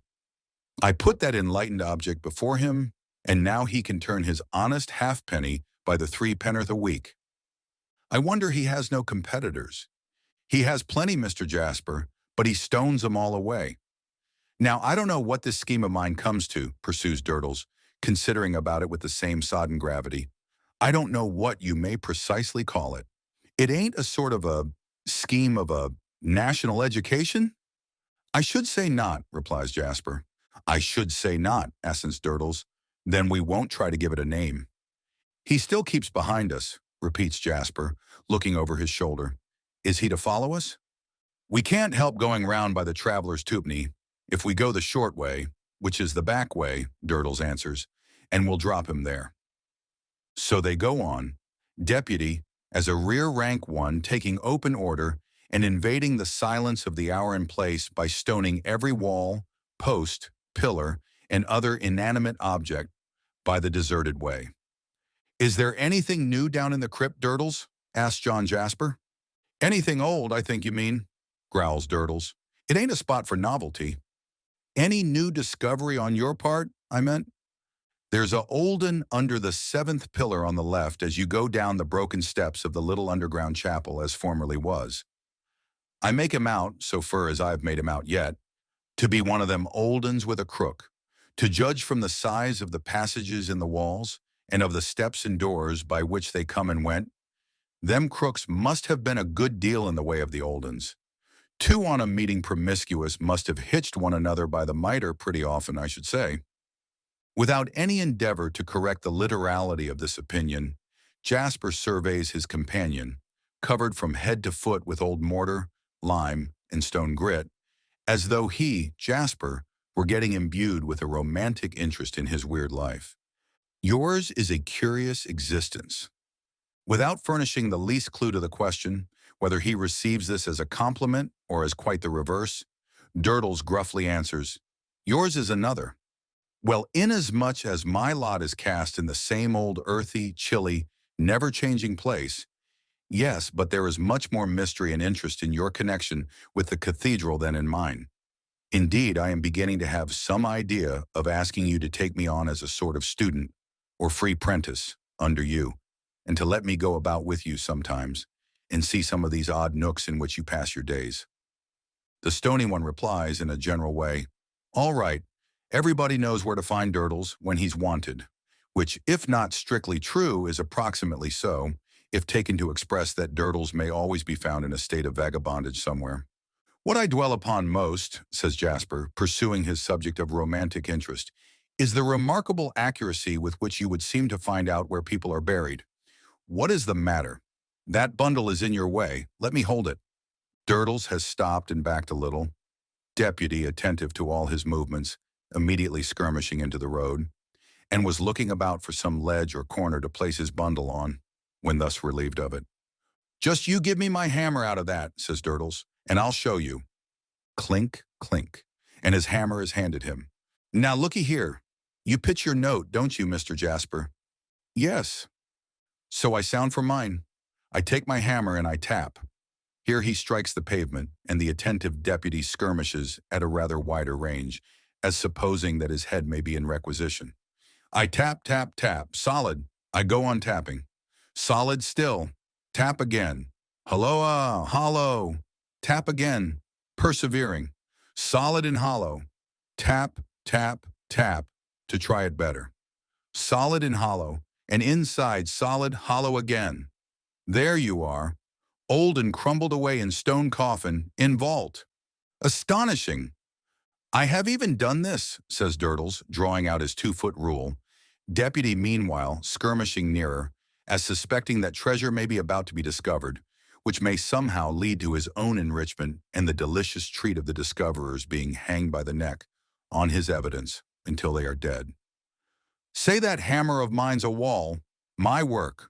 2, 4, and 2 is 6, measuring on the pavement. 6 foot inside that wall is Mrs. Sapsea. Not really Mrs. Sapsea. Say Mrs. Sapsea. Her wall's thicker, but say Mrs. Sapsea. Durdles taps that wall represented by that hammer and says, after good sounding, something betwixt us. Sure enough, some rubbish has been left in that same 6-foot space by Durdles's men. Jasper opines that such accuracy is a gift. I wouldn't have it at a gift, returns Durdles, by no means receiving the observation in good part. I worked it out for myself. Durdles comes by his knowledge through grubbing deep for it, and having it up by the roots when it don't want to come. Hollo, you deputy! Witty, is deputy's shrill response, standing off again. Catch that halfpenny, and don't let me see any more of you tonight after we come to the traveler's twopenny. Warning, returns deputy, having caught the halfpenny, and appearing by this mystic word to express his assent to the arrangement. They have but to cross what was once the vineyard, belonging to what was once the monastery, to come into the narrow back lane wherein stands the crazy wooden house of 2 low stories, currently known as the traveler's twopenny, a house all warped and distorted, like the morals of the travelers, with scant remains of a lattice-work porch over the door, and also of a rustic fence before its stamped-out garden.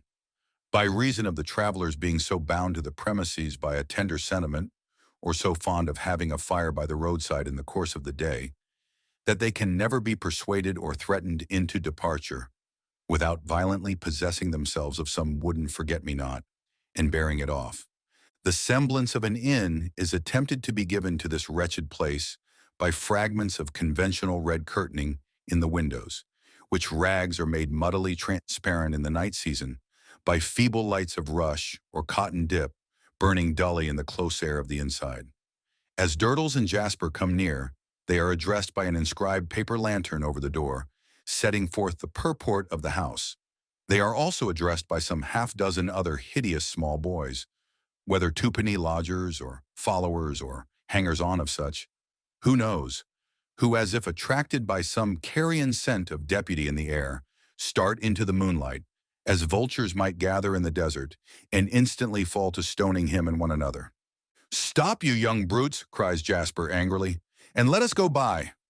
This remonstrance being received with yells and flying stones, according to a custom of late years comfortably established among the police regulations of our English communities, where Christians are stoned on all sides, as if the days of St. Stephen were revived, Durdles remarks of the young savages with some point that they haven't got an object, and leads the way down the lane.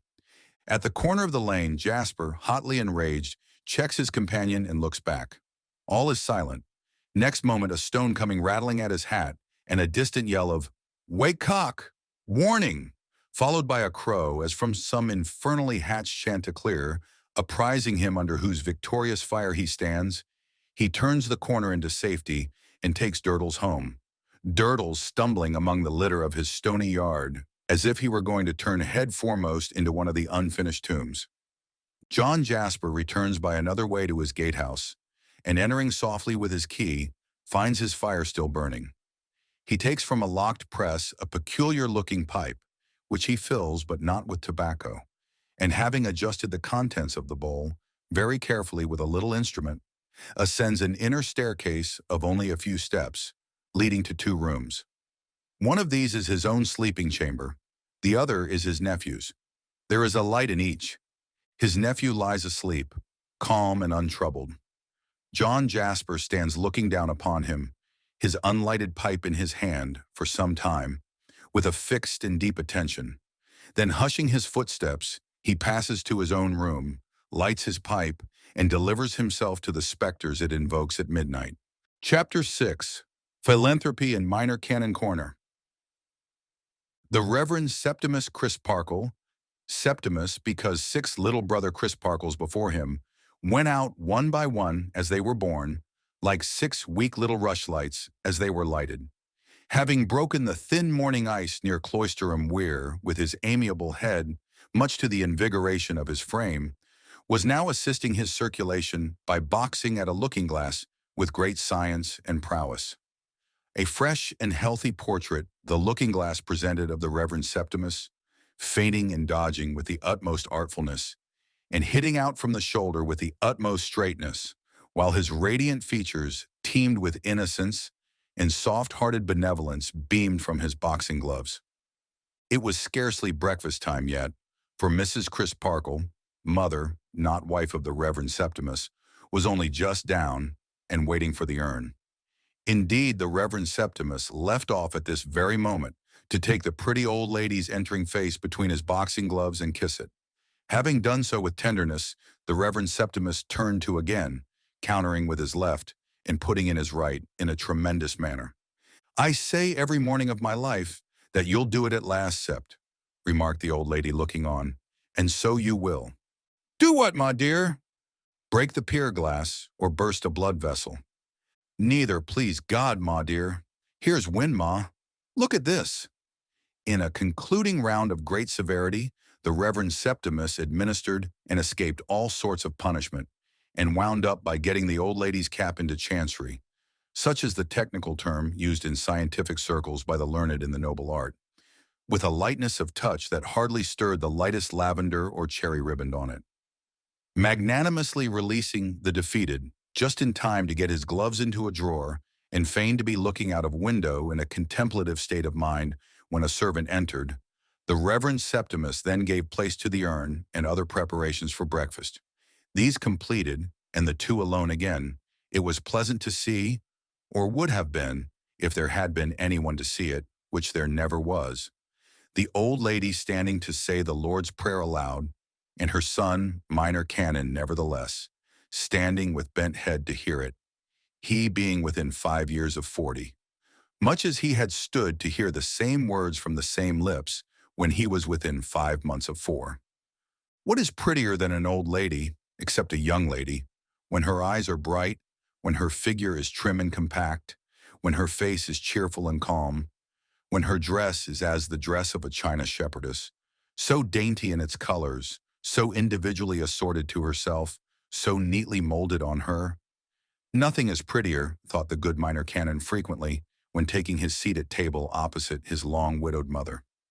Her thought at such times may be condensed into the 2 words that oftenest did duty together in all her conversations: my Sept. They were a good pair to sit breakfasting together in Minor Canon Corner, Cloisterham, for Minor Canon Corner was a quiet place in the shadow of the cathedral, which the cawing of the rooks, the echoing footsteps of rare passers, the sound of the cathedral bell, or the roll of the cathedral organ, seemed to render more quiet than absolute silence. Swaggering fighting men had had their centuries of ramping and raving about Minor Canon Corner, and beaten serfs had had their centuries of drudging and dying there, and powerful monks had had their centuries of being sometimes useful and sometimes harmful there. And behold, they were all gone out of Minor Canon Corner, and so much the better.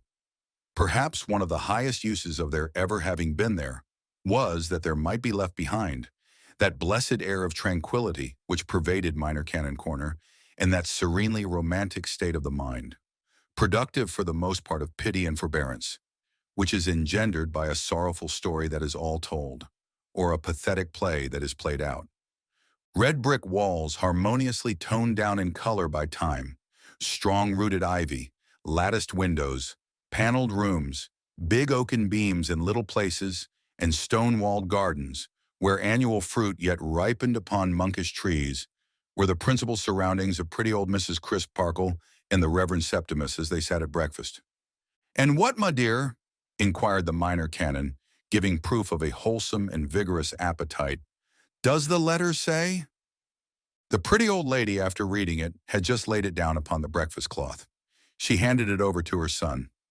Now the old lady was exceedingly proud of her bright eyes being so clear that she could read writing without spectacles. Her son was also so proud of the circumstance and so dutifully bent on her deriving the utmost possible gratification from it that he had invented the pretense that he himself could not read writing without spectacles. Therefore he now assumed a pair of grave and prodigious proportions, which not only seriously inconvenienced his nose and his breakfast, but seriously impeded his perusal of the letter. For he had the eyes of a microscope and a telescope combined when they were unassisted. "It's from Mr. Honeythunder, of course," said the old lady, folding her arms. "Of course," assented her son. He then lamely read on, "Haven of Philanthropy, Chief Offices, London, Wednesday. Dear Madam, I write what's this? What does he write in?" "In the chair," said the old lady. The Reverend Septimus took off his spectacles that he might see her face, as he exclaimed, "Why, what should he write in?" Bless me, Sept," returned the old lady. "You don't see the context. Give it back to me, my dear." And glad to get his spectacles off, for they always made his eyes water, her son obeyed, murmuring that his sight for reading manuscript got worse and worse daily. "I write," his mother went on, reading very perspicuously and precisely, "from the chair to which I shall probably be confined for some hours." Septimus looked at the row of chairs against the wall with a half-protesting and half-appealing countenance. "We have," the old lady read on with a little extra emphasis, "a meeting of our convened Chief Composite Committee of Central and District Philanthropists at our head haven as above, and it is their unanimous pleasure that I take the chair." Septimus breathed more freely and muttered, "Oh, if he comes to that, let him." Not to lose a day's post, I take the opportunity of a long report being read, denouncing a public miscreant.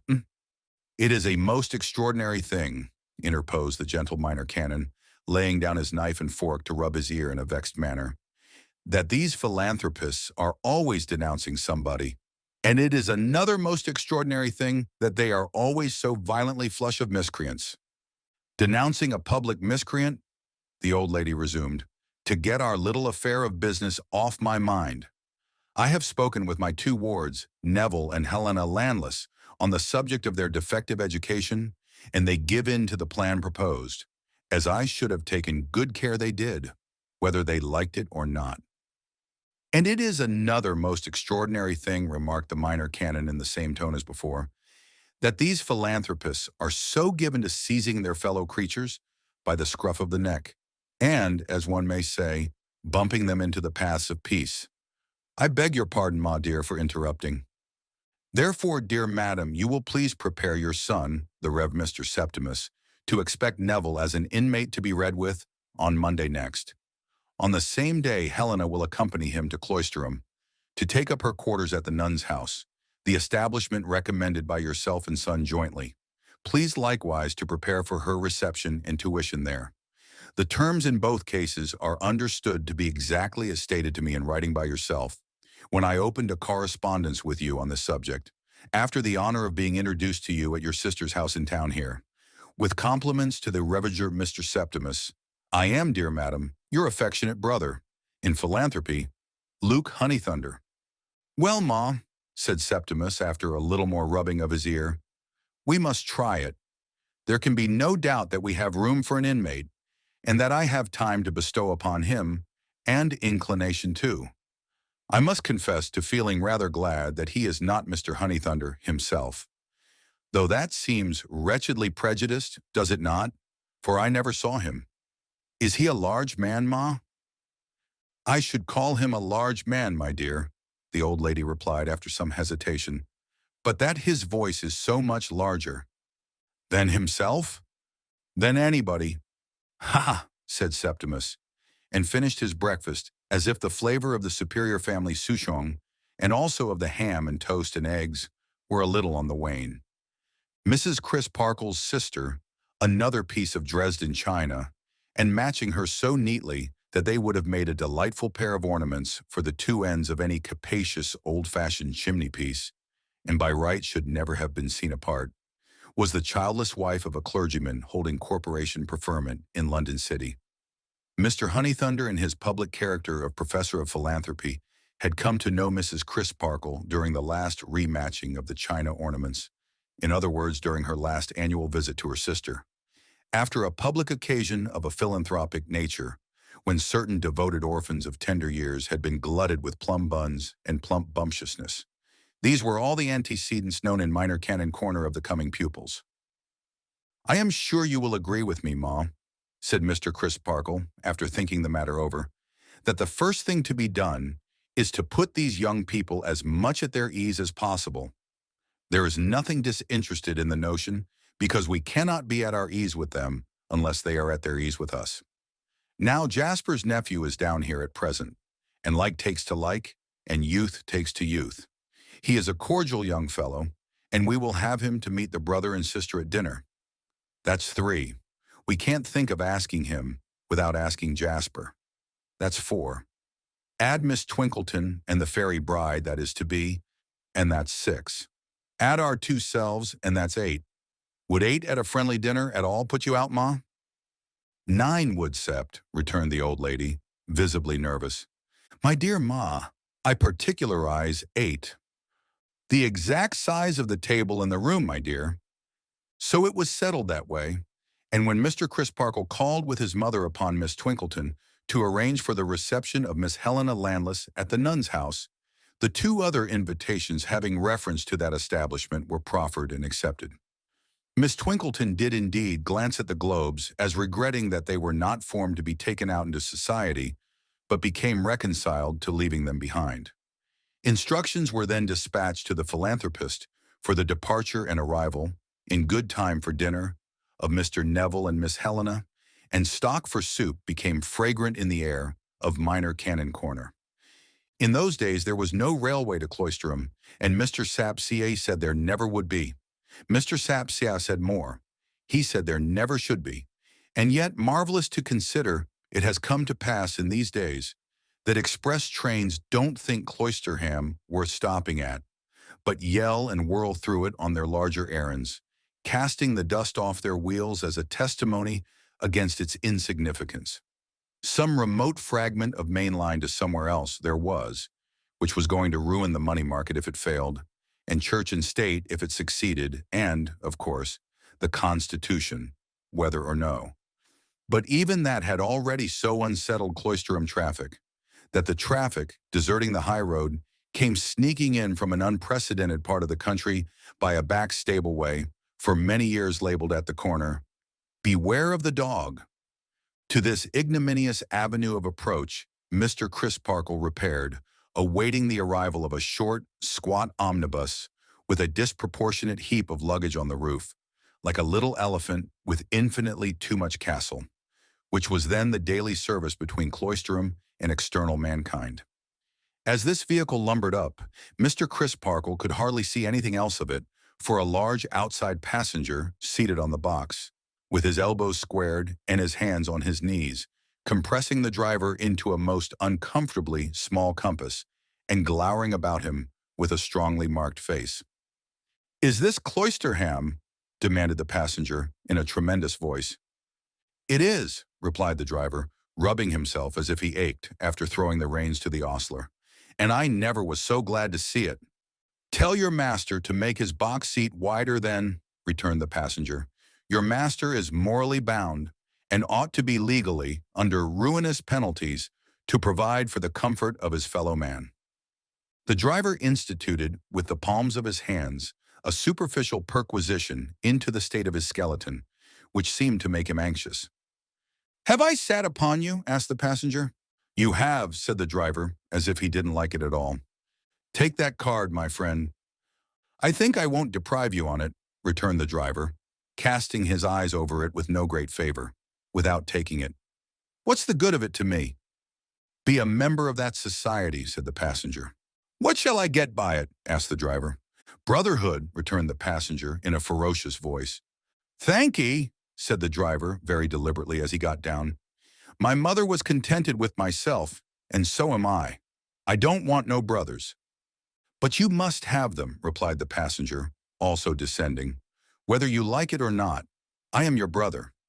I say, expostulated the driver, becoming more chafed in temper. Not too fur. The worm will when... But here, Mr. Crisparkle interposed, remonstrating aside in a friendly voice. Joe, Joe, Joe, don't forget yourself, Joe, my good fellow.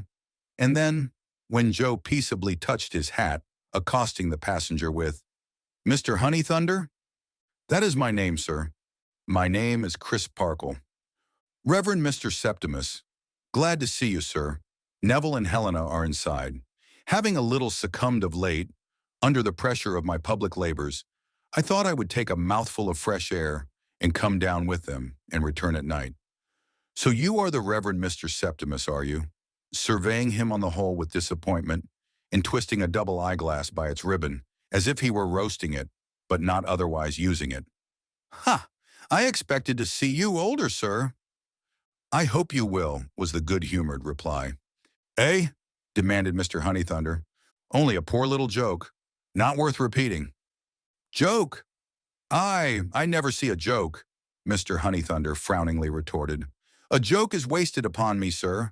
Where are they? Helena and Neville, come here. Mr. Crisparkle has come down to meet you. An unusually handsome lithe young fellow and an unusually handsome lithe girl, much alike, both very dark and very rich in color, she of almost the gypsy type, something untamed about them both, a certain air upon them of hunter and huntress, yet withal a certain air of being the objects of the chase rather than the followers. Slender, supple, quick of eye and limb, half shy, half defiant, fierce of look, an indefinable kind of pause coming and going on their whole expression, both of face and form, which might be equally likened to the pause before a crouch or a bound. The rough mental notes made in the first 5 minutes by Mr. Crisparkle would have read thus, verbatim. He invited Mr. Honeythunder to dinner, with a troubled mind, for the discomfiture of the dear old China shepherdess lay heavy on it, and gave his arm to Helena Landless. Both she and her brother, as they walked all together through the ancient streets, took great delight in what he pointed out of the cathedral and the monastery ruin, and wondered, so his notes ran on, much as if they were beautiful barbaric captives brought from some wild tropical dominion. Mr. Honeythunder walked in the middle of the road, shouldering the natives out of his way, and loudly developing a scheme he had for making a raid on all the unemployed persons in the United Kingdom, laying them everyone by the heels in jail, and forcing them, on pain of prompt extermination, to become philanthropists. Mrs. Crisparkle had need of her own share of philanthropy when she beheld this very large and very loud excrescence on the little party. Always something in the nature of a boil upon the face of society, Mr. Honeythunder expanded into an inflammatory when in Minor Canon Corner. Though it was not literally true, as was facetiously charged against him by public unbelievers, that he called aloud to his fellow creatures, "Curse your souls and bodies, come here and be blessed." Still his philanthropy was of that gunpowderous sort that the difference between it and animosity was hard to determine. You were to abolish military force, but you were first to bring all commanding officers who had done their duty to trial by court-martial for that offense and shoot them. You were to abolish war, but were to make converts by making war upon them and charging them with loving war as the apple of their eye. You were to have no capital punishment, but were first to sweep off the face of the earth all legislators, jurists, and judges who were of the contrary opinion. You were to have universal concord, and were to get it by eliminating all the people who wouldn't, or conscientiously couldn't, be concordant. You were to love your brother as yourself, but after an indefinite interval of maligning him, very much as if you hated him, and calling him all manner of names. Above all things, you were to do nothing in private or on your own account. You were to go to the offices of the Haven of Philanthropy and put your name down as a member and a professing philanthropist. Then you were to pay up your subscription, get your card of membership and your ribbon and medal, and were evermore to live upon a platform, and evermore to say what Mr. Honeythunder said, and what the treasurer said, and what the sub-treasurer said, and what the committee said, and what the subcommittee said, and what the secretary said, and what the vice-secretary said, And this was usually said in the unanimously carried resolution under hand and seal, to the effect that this assembled body of professing philanthropists views with indignant scorn and contempt, not unmixed with utter detestation and loathing abhorrence, in short, the baseness of all those who do not belong to it, and pledges itself to make as many obnoxious statements as possible about them, without being at all particular as to facts. The dinner was a most doleful breakdown. The philanthropist deranged the symmetry of the table, sat himself in the way of the waiting, blocked up the thoroughfare, and drove Mr. Tope, who assisted the parlor-maid, to the verge of distraction by passing plates and dishes on over his own head. Nobody could talk to anybody because he held forth to everybody at once, as if the company had no individual existence, but were a meeting. He impounded the Reverend Mr. Septimus as an official personage to be addressed, or kind of human peg to hang his oratorical hat on, and fell into the exasperating habit, common among such orators, of impersonating him as a wicked and weak opponent. Thus he would ask, "And will you, sir, now stultify yourself by telling me?" And so forth, when the innocent man had not opened his lips, nor meant to open them. Or he would say, "Now see, sir, to what a position you are reduced. I will leave you no escape." After exhausting all the resources of fraud and falsehood during years upon years, after exhibiting a combination of dastardly meanness with ensanguined daring, such as the world has not often witnessed, you have now the hypocrisy to bend the knee before the most degraded of mankind, and to sue and whine and howl for mercy. Whereat the unfortunate minor canon would look, in part indignant and in part perplexed, while his worthy mother sat bridling with tears in her eyes, and the remainder of the party lapsed into a sort of gelatinous state in which there was no flavor or solidity and very little resistance. But the gush of philanthropy that burst forth when the departure of Mr. Honeythunder began to impend must have been highly gratifying to the feelings of that distinguished man. His coffee was produced by the special activity of Mr. Tope a full hour before he wanted it. Mr. Crisparkle sat with his watch in his hand for about the same period, lest he should overstay his time. The four young people were unanimous in believing that the cathedral clock struck 3/4, when it actually struck but 1. Miss Twinkleton estimated the distance to the omnibus at 5 and 20 minutes walk, when it was really 5. The affectionate kindness of the whole circle hustled him into his greatcoat and shoved him out into the moonlight, as if he were a fugitive traitor with whom they sympathized, and a troop of horse were at the back door. Mr. Crisparkle and his new charge, who took him to the omnibus, were so fervent in their apprehensions of his catching cold that they shut him up in it instantly and left him, with still half an hour to spare. Chapter 7. More Confidences Than One. "I know very little of that gentleman, sir," said Neville to the minor canon as they turned back. "You know very little of your guardian?" the minor canon repeated. "Almost nothing." "How came he to be my guardian?" "I'll tell you, sir. I suppose you know that we come, my sister and I, from Ceylon?" "Indeed, no." "I wonder at that. We lived with a stepfather there. Our mother died there when we were little children. We have had a wretched existence. She made him our guardian, and he was a miserly wretch who grudged us food to eat and clothes to wear. At his death, he passed us over to this man, for no better reason that I know of than his being a friend or connection of his, whose name was always in print and catching his attention." "That was lately, I suppose?" "Quite lately, sir. This stepfather of ours was a cruel brute as well as a grinding one. It is well he died when he did, or I might have killed him." Mr. Crisparkle stopped short in the moonlight and looked at his hopeful pupil in consternation. "I surprise you, sir," he said, with a quick change to a submissive manner. "You shock me, unspeakably shock me." The pupil hung his head for a little while as they walked on, and then said, "You never saw him beat your sister?" "I have seen him beat mine, more than once or twice, and I never forgot it." "Nothing," said Mr. Crisparkle, "not even a beloved and beautiful sister's tears under dastardly ill usage." He became less severe in spite of himself as his indignation rose.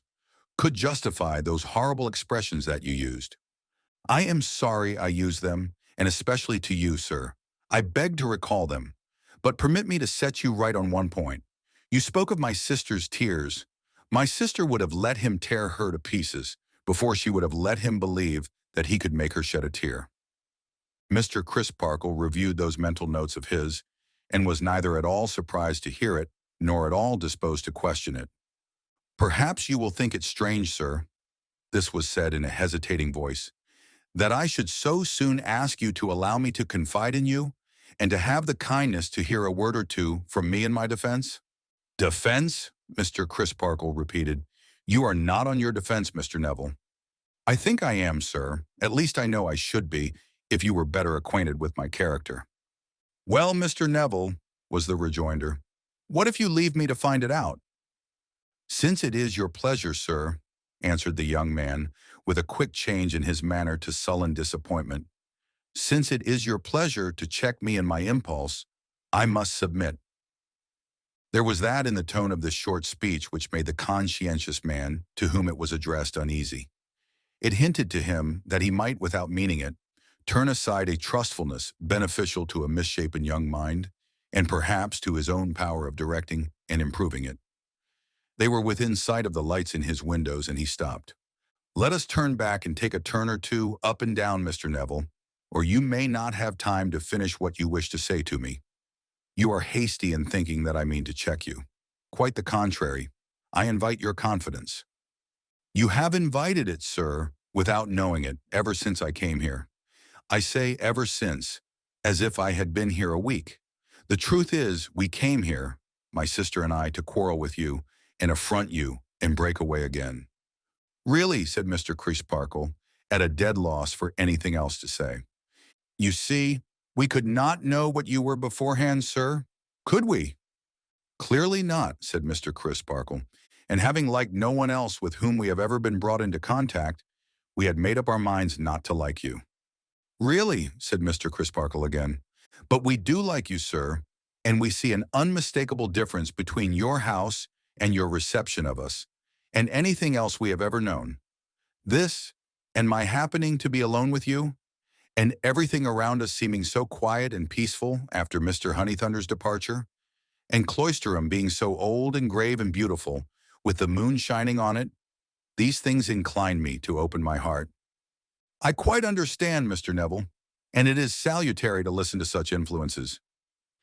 In describing my own imperfections, sir, I must ask you not to suppose that I am describing my sister's.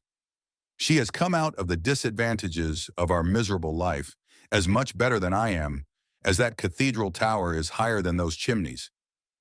Mr. Crisparkle in his own breast was not so sure of this. I have had, sir, from my earliest remembrance, to suppress a deadly and bitter hatred. This has made me secret and revengeful. I have been always tyrannically held down by the strong hand. This has driven me in my weakness to the resource of being false and mean. I have been stinted of education, liberty, money, dress, the very necessaries of life, the commonest pleasures of childhood, the commonest possessions of youth. This has caused me to be utterly wanting in I don't know what emotions, or remembrances, or good instincts. I have not even a name for the thing, you see, that you have had to work upon in other young men to whom you have been accustomed. This is evidently true, but this is not encouraging, thought Mr. Crisparkle as they turned again. And to finish with, sir, I have been brought up among abject and servile dependents of an inferior race, and I may easily have contracted some affinity with them. Sometimes I don't know but that it may be a drop of what is tigerish in their blood. As in the case of that remark just now, thought Mr. Crisparkle, in a last word of reference to my sister, sir, we are twin children. You ought to know, to her honor, that nothing in our misery ever subdued her, though it often cowed me. When we ran away from it, we ran away 4 times in 6 years to be soon brought back and cruelly punished. The flight was always of her planning and leading. Each time she dressed as a boy and showed the daring of a man. I take it we were 7 years old when we first decamped. But I remember when I lost the pocket knife with which she was to have cut her hair short, how desperately she tried to tear it out or bite it off. I have nothing further to say, sir, except that I hope you will bear with me and make allowance for me. Of that, Mr. Neville, you may be sure, returned the minor canon. I don't preach more than I can help, and I will not repay your confidence with a sermon. But I entreat you to bear in mind, very seriously and steadily, that if I am to do you any good, it can only be with your own assistance, and that you can only render that efficiently by seeking aid from heaven. I will try to do my part, sir, and Mr. Neville, I will try to do mine. Here is my hand on it. May God bless our endeavors. They were now standing at his house door, and a cheerful sound of voices and laughter was heard within. We will take one more turn before going in, said Mr. Crisparkle, for I want to ask you a question. When you said you were in a changed mind concerning me, you spoke not only for yourself, but for your sister too? Undoubtedly I did, sir. Excuse me, Mr. Neville, but I think you have had no opportunity of communicating with your sister since I met you. Mr. Honeythunder was very eloquent, but perhaps I may venture to say, without ill nature, that he rather monopolized the occasion. May you not have answered for your sister without sufficient warrant? Neville shook his head with a proud smile. You don't know, sir, yet, what a complete understanding can exist between my sister and me, though no spoken word, perhaps hardly as much as a look, may have passed between us. She not only feels as I have described, but she very well knows that I am taking this opportunity of speaking to you, both for her and for myself. Mr. Crisparkle looked in his face with some incredulity, but his face expressed such absolute and firm conviction of the truth of what he said, that Mr. Crisparkle looked at the pavement and mused until they came to his door again. I will ask for one more turn, sir, this time, said the young man, with a rather heightened color rising in his face. But for Mr. Honeythunder's, I think you called it eloquence, sir? Somewhat slyly. Yes, I called it eloquence, said Mr. Crisparkle. But for Mr. Honeythunder's eloquence, I might have had no need to ask you what I am going to ask you. This Mr. Edwin Drood, sir, I think that's the name? Quite correct, said Mr. Crisparkle. Dear OOD. Does he or did he read with you, sir? Never, Mr. Neville.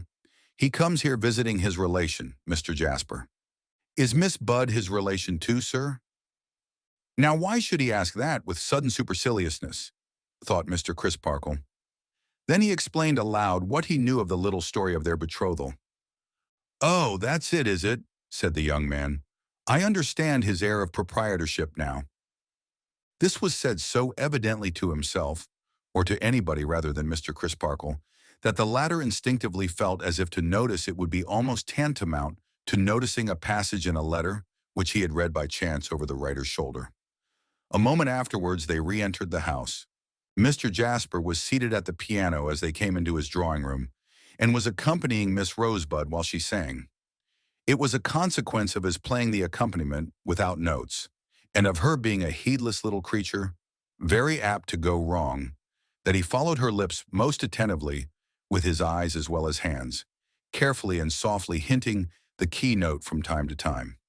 Standing with an arm drawn round her, but with a face far more intent on Mr. Jasper than on her singing, stood Helena, between whom and her brother an instantaneous recognition passed, in which Mr. Crisparkle saw, or thought he saw, the understanding that had been spoken of, flash out. Mr. Neville then took his admiring station, leaning against the piano, opposite the singer.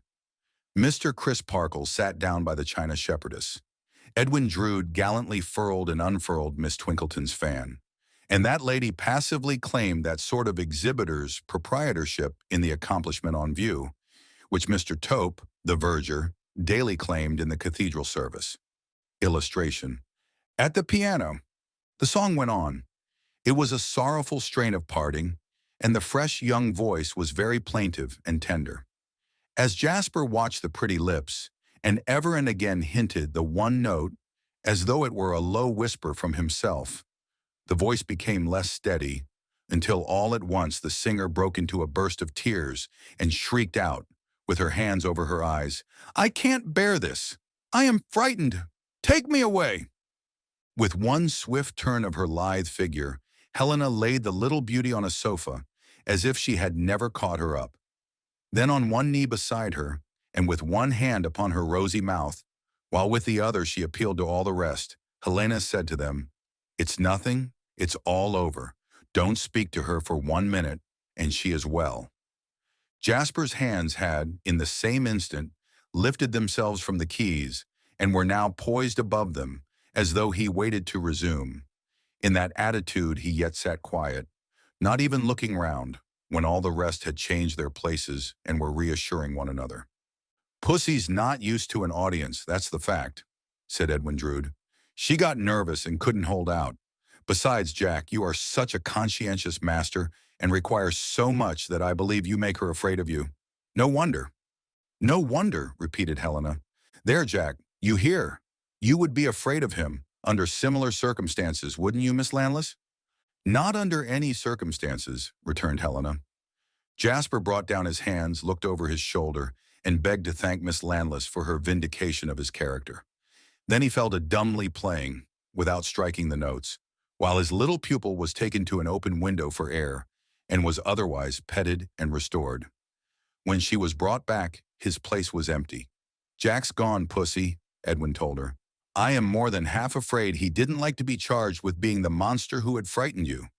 But she answered never a word and shivered, as if they had made her a little too cold.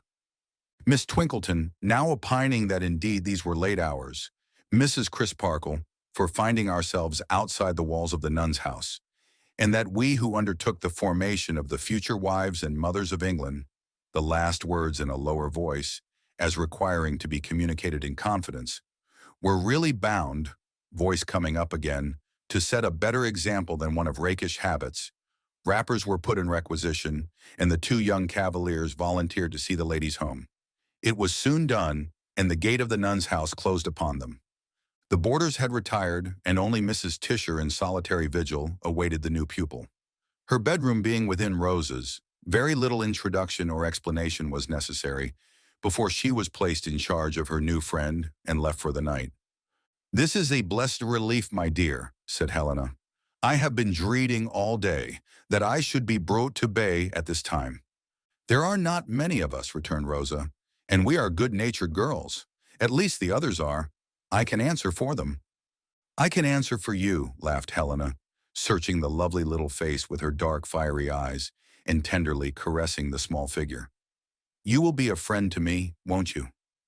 "I hope so, but the idea of my being a friend to you seems too absurd, though." "Why?" "Oh, I am such a mite of a thing, and you are so womanly and handsome. You seem to have resolution and power enough to crush me. I shrink into nothing by the sight of your presence even. I am a neglected creature, my dear, unacquainted with all accomplishments, sensitively conscious that I have everything to learn, and deeply ashamed to own my ignorance." "And yet you acknowledge everything to me," said Rosa. "My pretty one, can I help it? There is a fascination in you." "Oh, is there, though?" pouted Rosa, half in jest and half in earnest. "What a pity Master Eddie doesn't feel it more." Of course her relations towards that young gentleman had been already imparted in Minor Canon Corner. "Why, surely he must love you with all his heart," cried Helena, with an earnestness that threatened to blaze into ferocity if he didn't. "Eh? Oh, well, I suppose he does," said Rosa, pouting again. "I am sure I have no right to say he doesn't. Perhaps it's my fault. Perhaps I am not as nice to him as I ought to be. I don't think I am, but it is so ridiculous." Helena's eyes demanded what was. "We are," said Rosa, answering as if she had spoken. "We are such a ridiculous couple, and we are always quarreling." "Why?" "Because we both know we are ridiculous, my dear." Rosa gave that answer as if it were the most conclusive answer in the world. Helena's masterful look was intent upon her face for a few moments, and then she impulsively put out both her hands and said, "You will be my friend and help me?" "Indeed, my dear, I will," replied Rosa in a tone of affectionate childishness that went straight and true to her heart. "I will be as good a friend as such a mite of a thing can be to such a noble creature as you. And be a friend to me, please. I don't understand myself, and I want a friend who can understand me. Very much indeed." Helena Landless kissed her, and retaining both her hands said, "Who is Mr. Jasper?" Rosa turned aside her head in answering, "Eddie's uncle and my music master." "You do not love him?" "Ugh!" She put her hands up to her face and shook with fear or horror. "You know that he loves you, "Oh, don't," cried Rosa, dropping on her knees and clinging to her new resource. "Don't tell me of it. He terrifies me. He haunts my thoughts, like a dreadful ghost. I feel that I am never safe from him. I feel as if he could pass in through the wall when he is spoken of." She actually did look round, as if she dreaded to see him standing in the shadow behind her. "Try to tell me more about it, darling." "Yes, I will, because you are so strong. But hold me the while and stay with me afterwards." "My child, you speak as if he had threatened you in some dark way." "He has never spoken to me about that. Never." "What has he done?" "He has made a slave of me with his looks.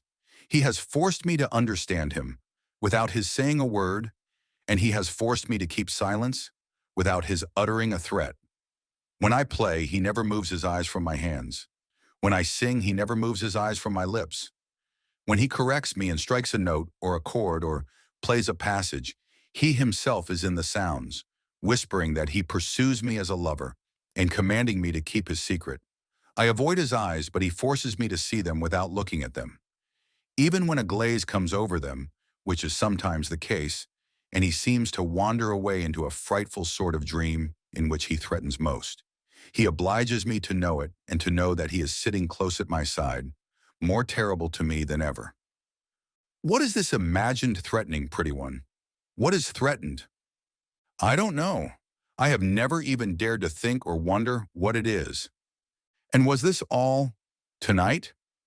This was all, except that tonight when he watched my lips so closely as I was singing, besides feeling terrified, I felt ashamed and passionately hurt. It was as if he kissed me and I couldn't bear it, but cried out, "You must never breathe this to anyone. Eddie is devoted to him, but you said tonight that you would not be afraid of him under any circumstances, and that gives me, who am so much afraid of him, courage to tell only you. Hold me. Stay with me. I am too frightened to be left by myself." The lustrous gypsy face drooped over the clinging arms and bosom, and the wild black hair fell down protectingly over the childish form. There was a slumbering gleam of fire in the intense dark eyes, though they were then softened with compassion and admiration. Let whomsoever it most concerned look well to it. Chapter 8. Daggers Drawn. The two young men, having seen the damsels their charges, enter the courtyard of the nun's house, and finding themselves coldly stared at by the brazen door-plate, as if the battered old beau with the glass in his eye were insolent, look at one another, look along the perspective of the moonlit street, and slowly walk away together. "Do you stay here long, Mr. Drood?" says Neville. "Not this time," is the careless answer. "I leave for London again tomorrow. But I shall be here off and on until next midsummer. Then I shall take my leave of Cloisterham, and England too, for many a long day, I expect." "Are you going abroad?" "Going to wake up Egypt a little," is the condescending answer. "Are you reading?" "Reading," repeats Edwin Drood with a touch of contempt. "No, doing, working, engineering. My small patrimony was left a part of the capital of the firm I am with, by my father, a former partner, and I am a charge upon the firm until I come of age, and then I step into my modest share in the concern. Jack, you met him at dinner, is until then my guardian and trustee. I heard from Mr. Crisparkle of your other good fortune." "What do you mean by my other good fortune?" Neville has made his remark in a watchfully advancing, and yet furtive and shy manner, very expressive of that peculiar air, already noticed, of being at once hunter and hunted. Edwin has made his retort with an abruptness not at all polite. They stop and interchange a rather heated look. "I hope," says Neville, "there is no offense, Mr. Drood, in my innocently referring to your betrothal?" "By George!" cries Edwin, leading on again at a somewhat quicker pace. "Everybody in this chattering old Cloisterham refers to it. I wonder no public house has been set up, with my portrait for the sign of the betrothed's head, or Pussy's portrait, not one or the other. I am not accountable for Mr. Crisparkle's mentioning the matter to me, quite openly," Neville begins. "No, that's true, you are not," Edwin Drood assents. "But," resumes Neville, "I am accountable for mentioning it to you, and I did so on the supposition that you could not fail to be highly proud of it. Now there are these two curious touches of human nature working the secret springs of this dialogue. Neville Landless is already enough impressed by little Rosebud to feel indignant that Edwin Drood, far below her, should hold his prize so lightly. Edwin Drood is already enough impressed by Helena to feel indignant that Helena's brother, far below her, should dispose of him so coolly and put him out of the way so entirely. However, the last remark had better be answered. So, says Edwin, I don't know, Mr. Neville, adopting that mode of address from Mr. Crisparkle, that what people are proudest of they usually talk most about. I don't know either, that what they are proudest of they most like other people to talk about. But I live a busy life, and I speak under correction by you readers, who ought to know everything, and I dare say do. By this time they had both become savage, Mr. Neville out in the open, Edwin Drood under the transparent cover of a popular tune, and a stop now and then to pretend to admire picturesque effects in the moonlight before him. It does not seem to me very civil in you, remarks Neville at length, to reflect upon a stranger who comes here, not having had your advantages, to try to make up for lost time. But to be sure I was not brought up in busy life, and my ideas of civility were formed among heathens. Perhaps the best civility, whatever kind of people we are brought up among, retorts Edwin Drood, is to mind our own business. If you will set me that example, I promise to follow it.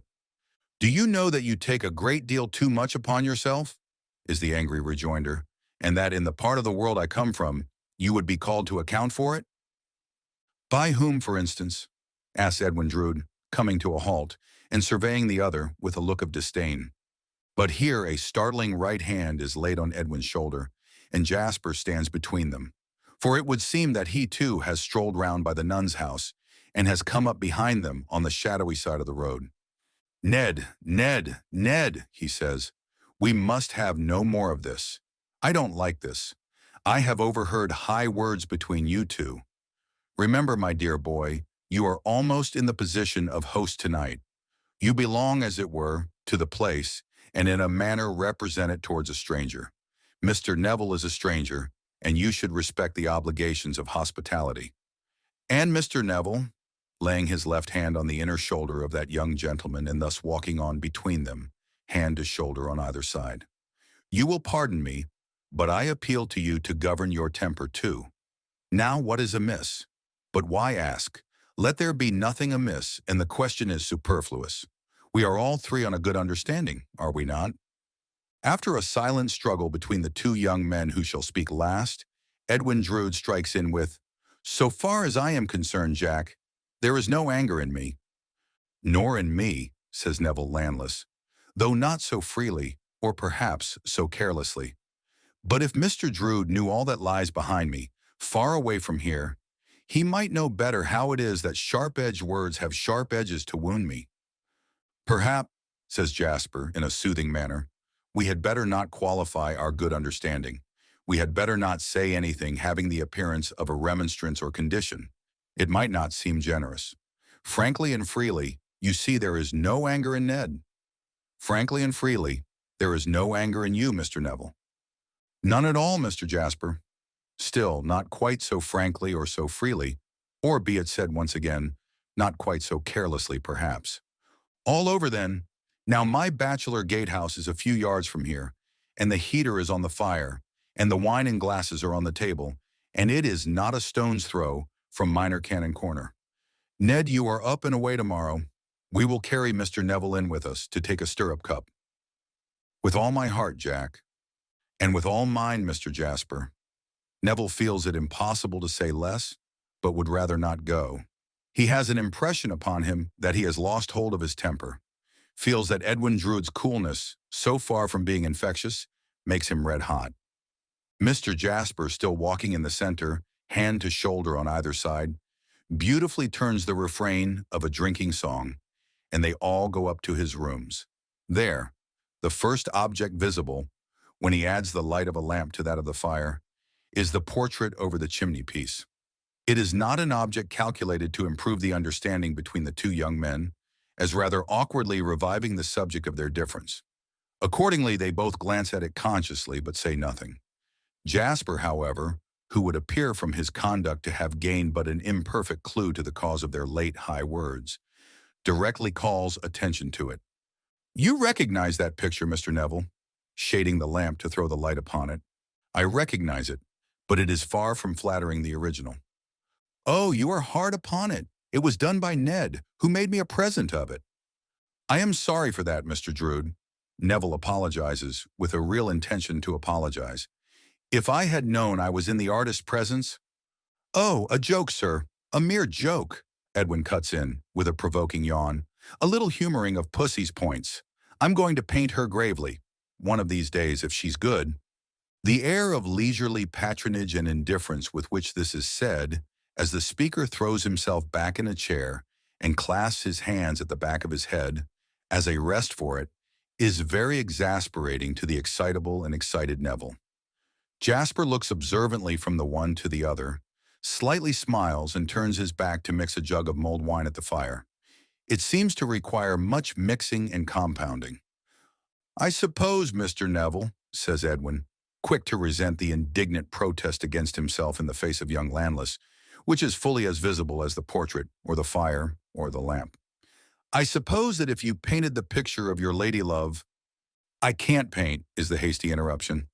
"That's your misfortune, and not your fault. You would if you could. But if you could, I suppose you would make her, no matter what she was in reality. Juno, Minerva, Diana, and Venus all in one. Eh? I have no lady love, and I can't say." "If I were to try my hand," says Edwin, with a boyish boastfulness getting up in him, "on a portrait of Miss Landless, in earnest, mind you, in earnest, you should see what I could do. My sister's consent to sit for it being first got, I suppose.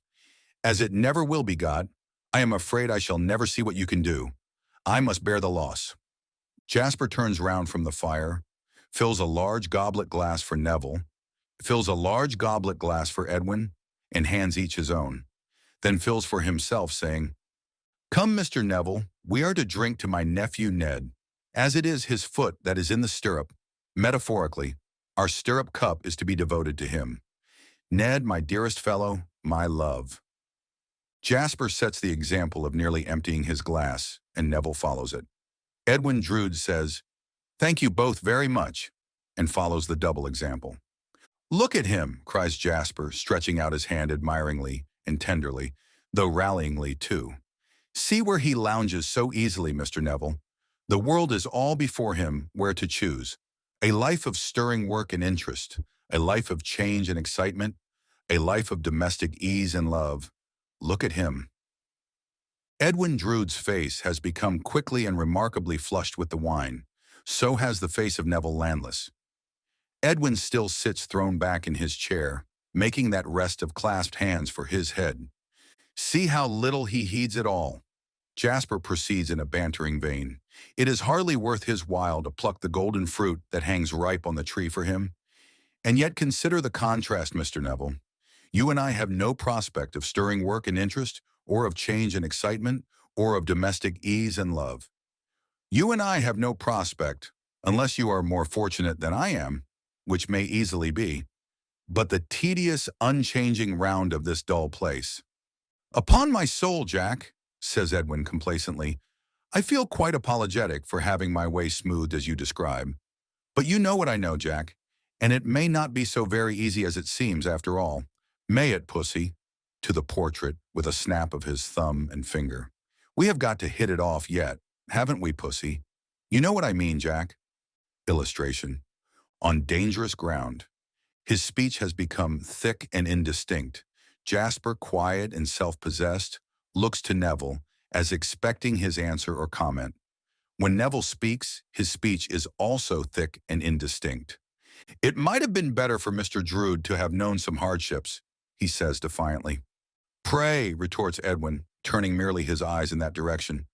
"Pray, why might it have been better for Mr. Drood to have known some hardships?" "Aye," Jasper assents with an air of interest. "Let us know why." "Because they might have made him more sensible," says Neville, "of good fortune that is not by any means necessarily the result of his own merits." Mr. Jasper quickly looks to his nephew for his rejoinder. "Have you known hardships, may I ask?" says Edwin Drood, sitting upright. Mr. Jasper quickly looks to the other for his retort. I have. And what have they made you sensible of?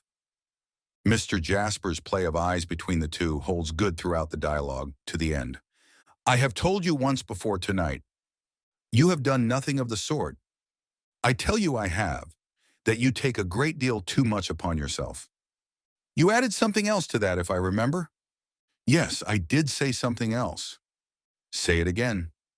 I said that in the part of the world I come from, you would be called to account for it.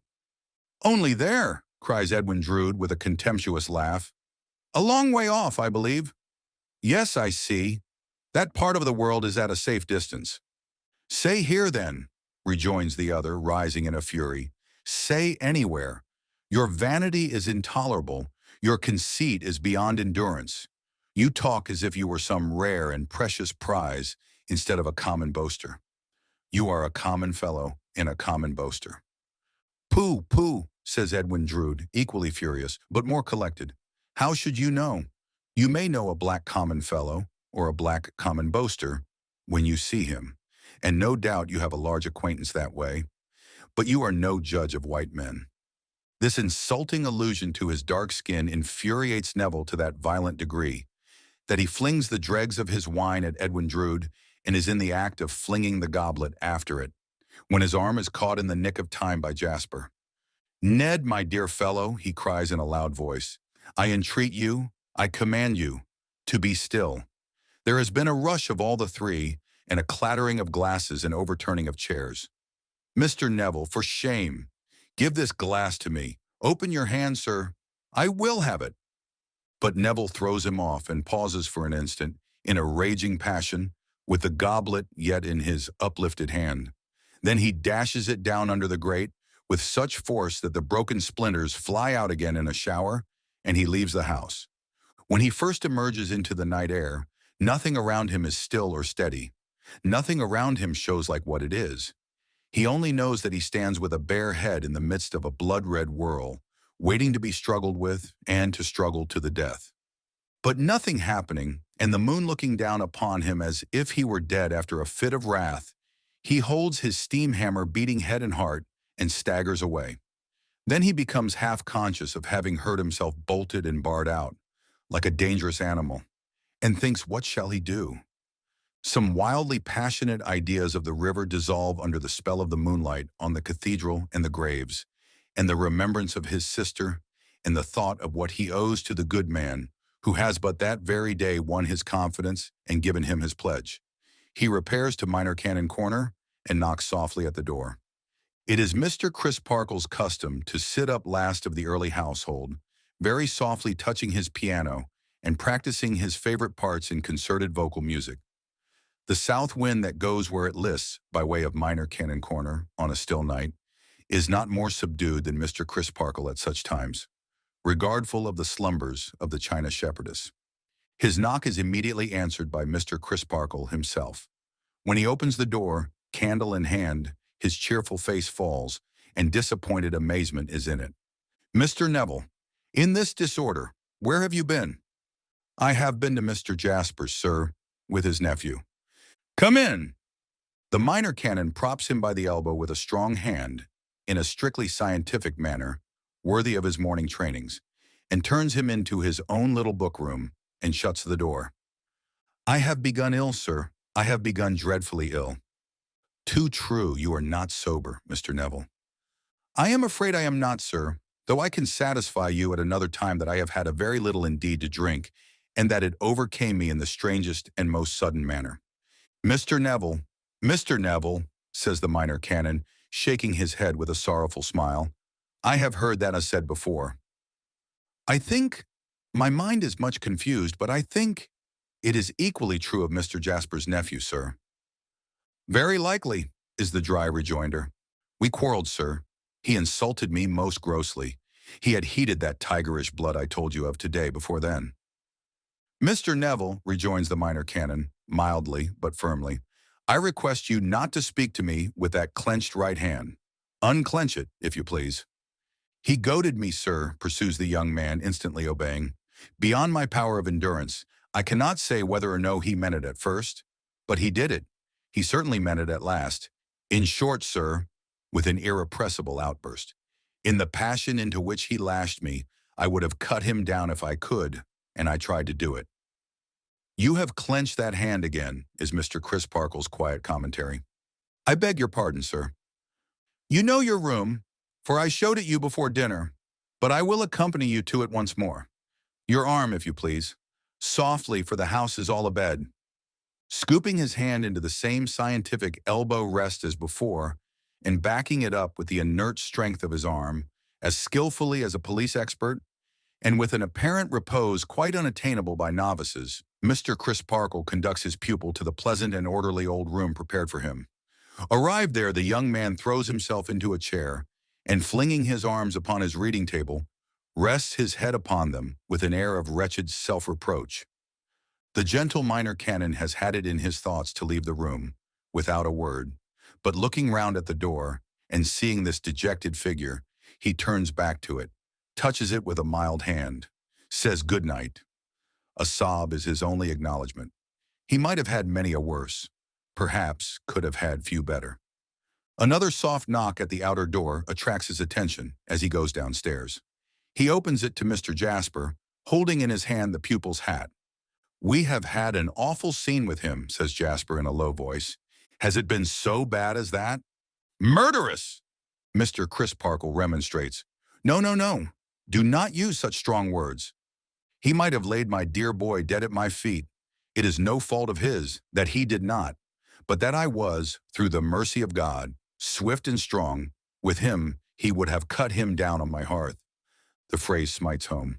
Ah, thinks Mr. Crisparkle, his own words. Seeing what I have seen tonight, and hearing what I have heard, adds Jasper with great earnestness, I shall never know peace of mind when there is danger of those two coming together, with no one else to interfere. It was horrible. There is something of the tiger in his dark blood. Ah, thinks Mr. Crisparkle, so he said. You, my dear sir, pursues Jasper, taking his hand, even you have accepted a dangerous charge. You need have no fear for me, Jasper, returns Mr. Crisparkle with a quiet smile. I have none for myself. I have none for myself, returns Jasper, with an emphasis on the last pronoun, because I am not, nor am I in the way of being, the object of his hostility. But you may be, and my dear boy has been. Good night. Mr. Crisparkle goes in, with the hat that has so easily, so almost imperceptibly, acquired the right to be hung up in his hall, hangs it up, and goes thoughtfully to bed.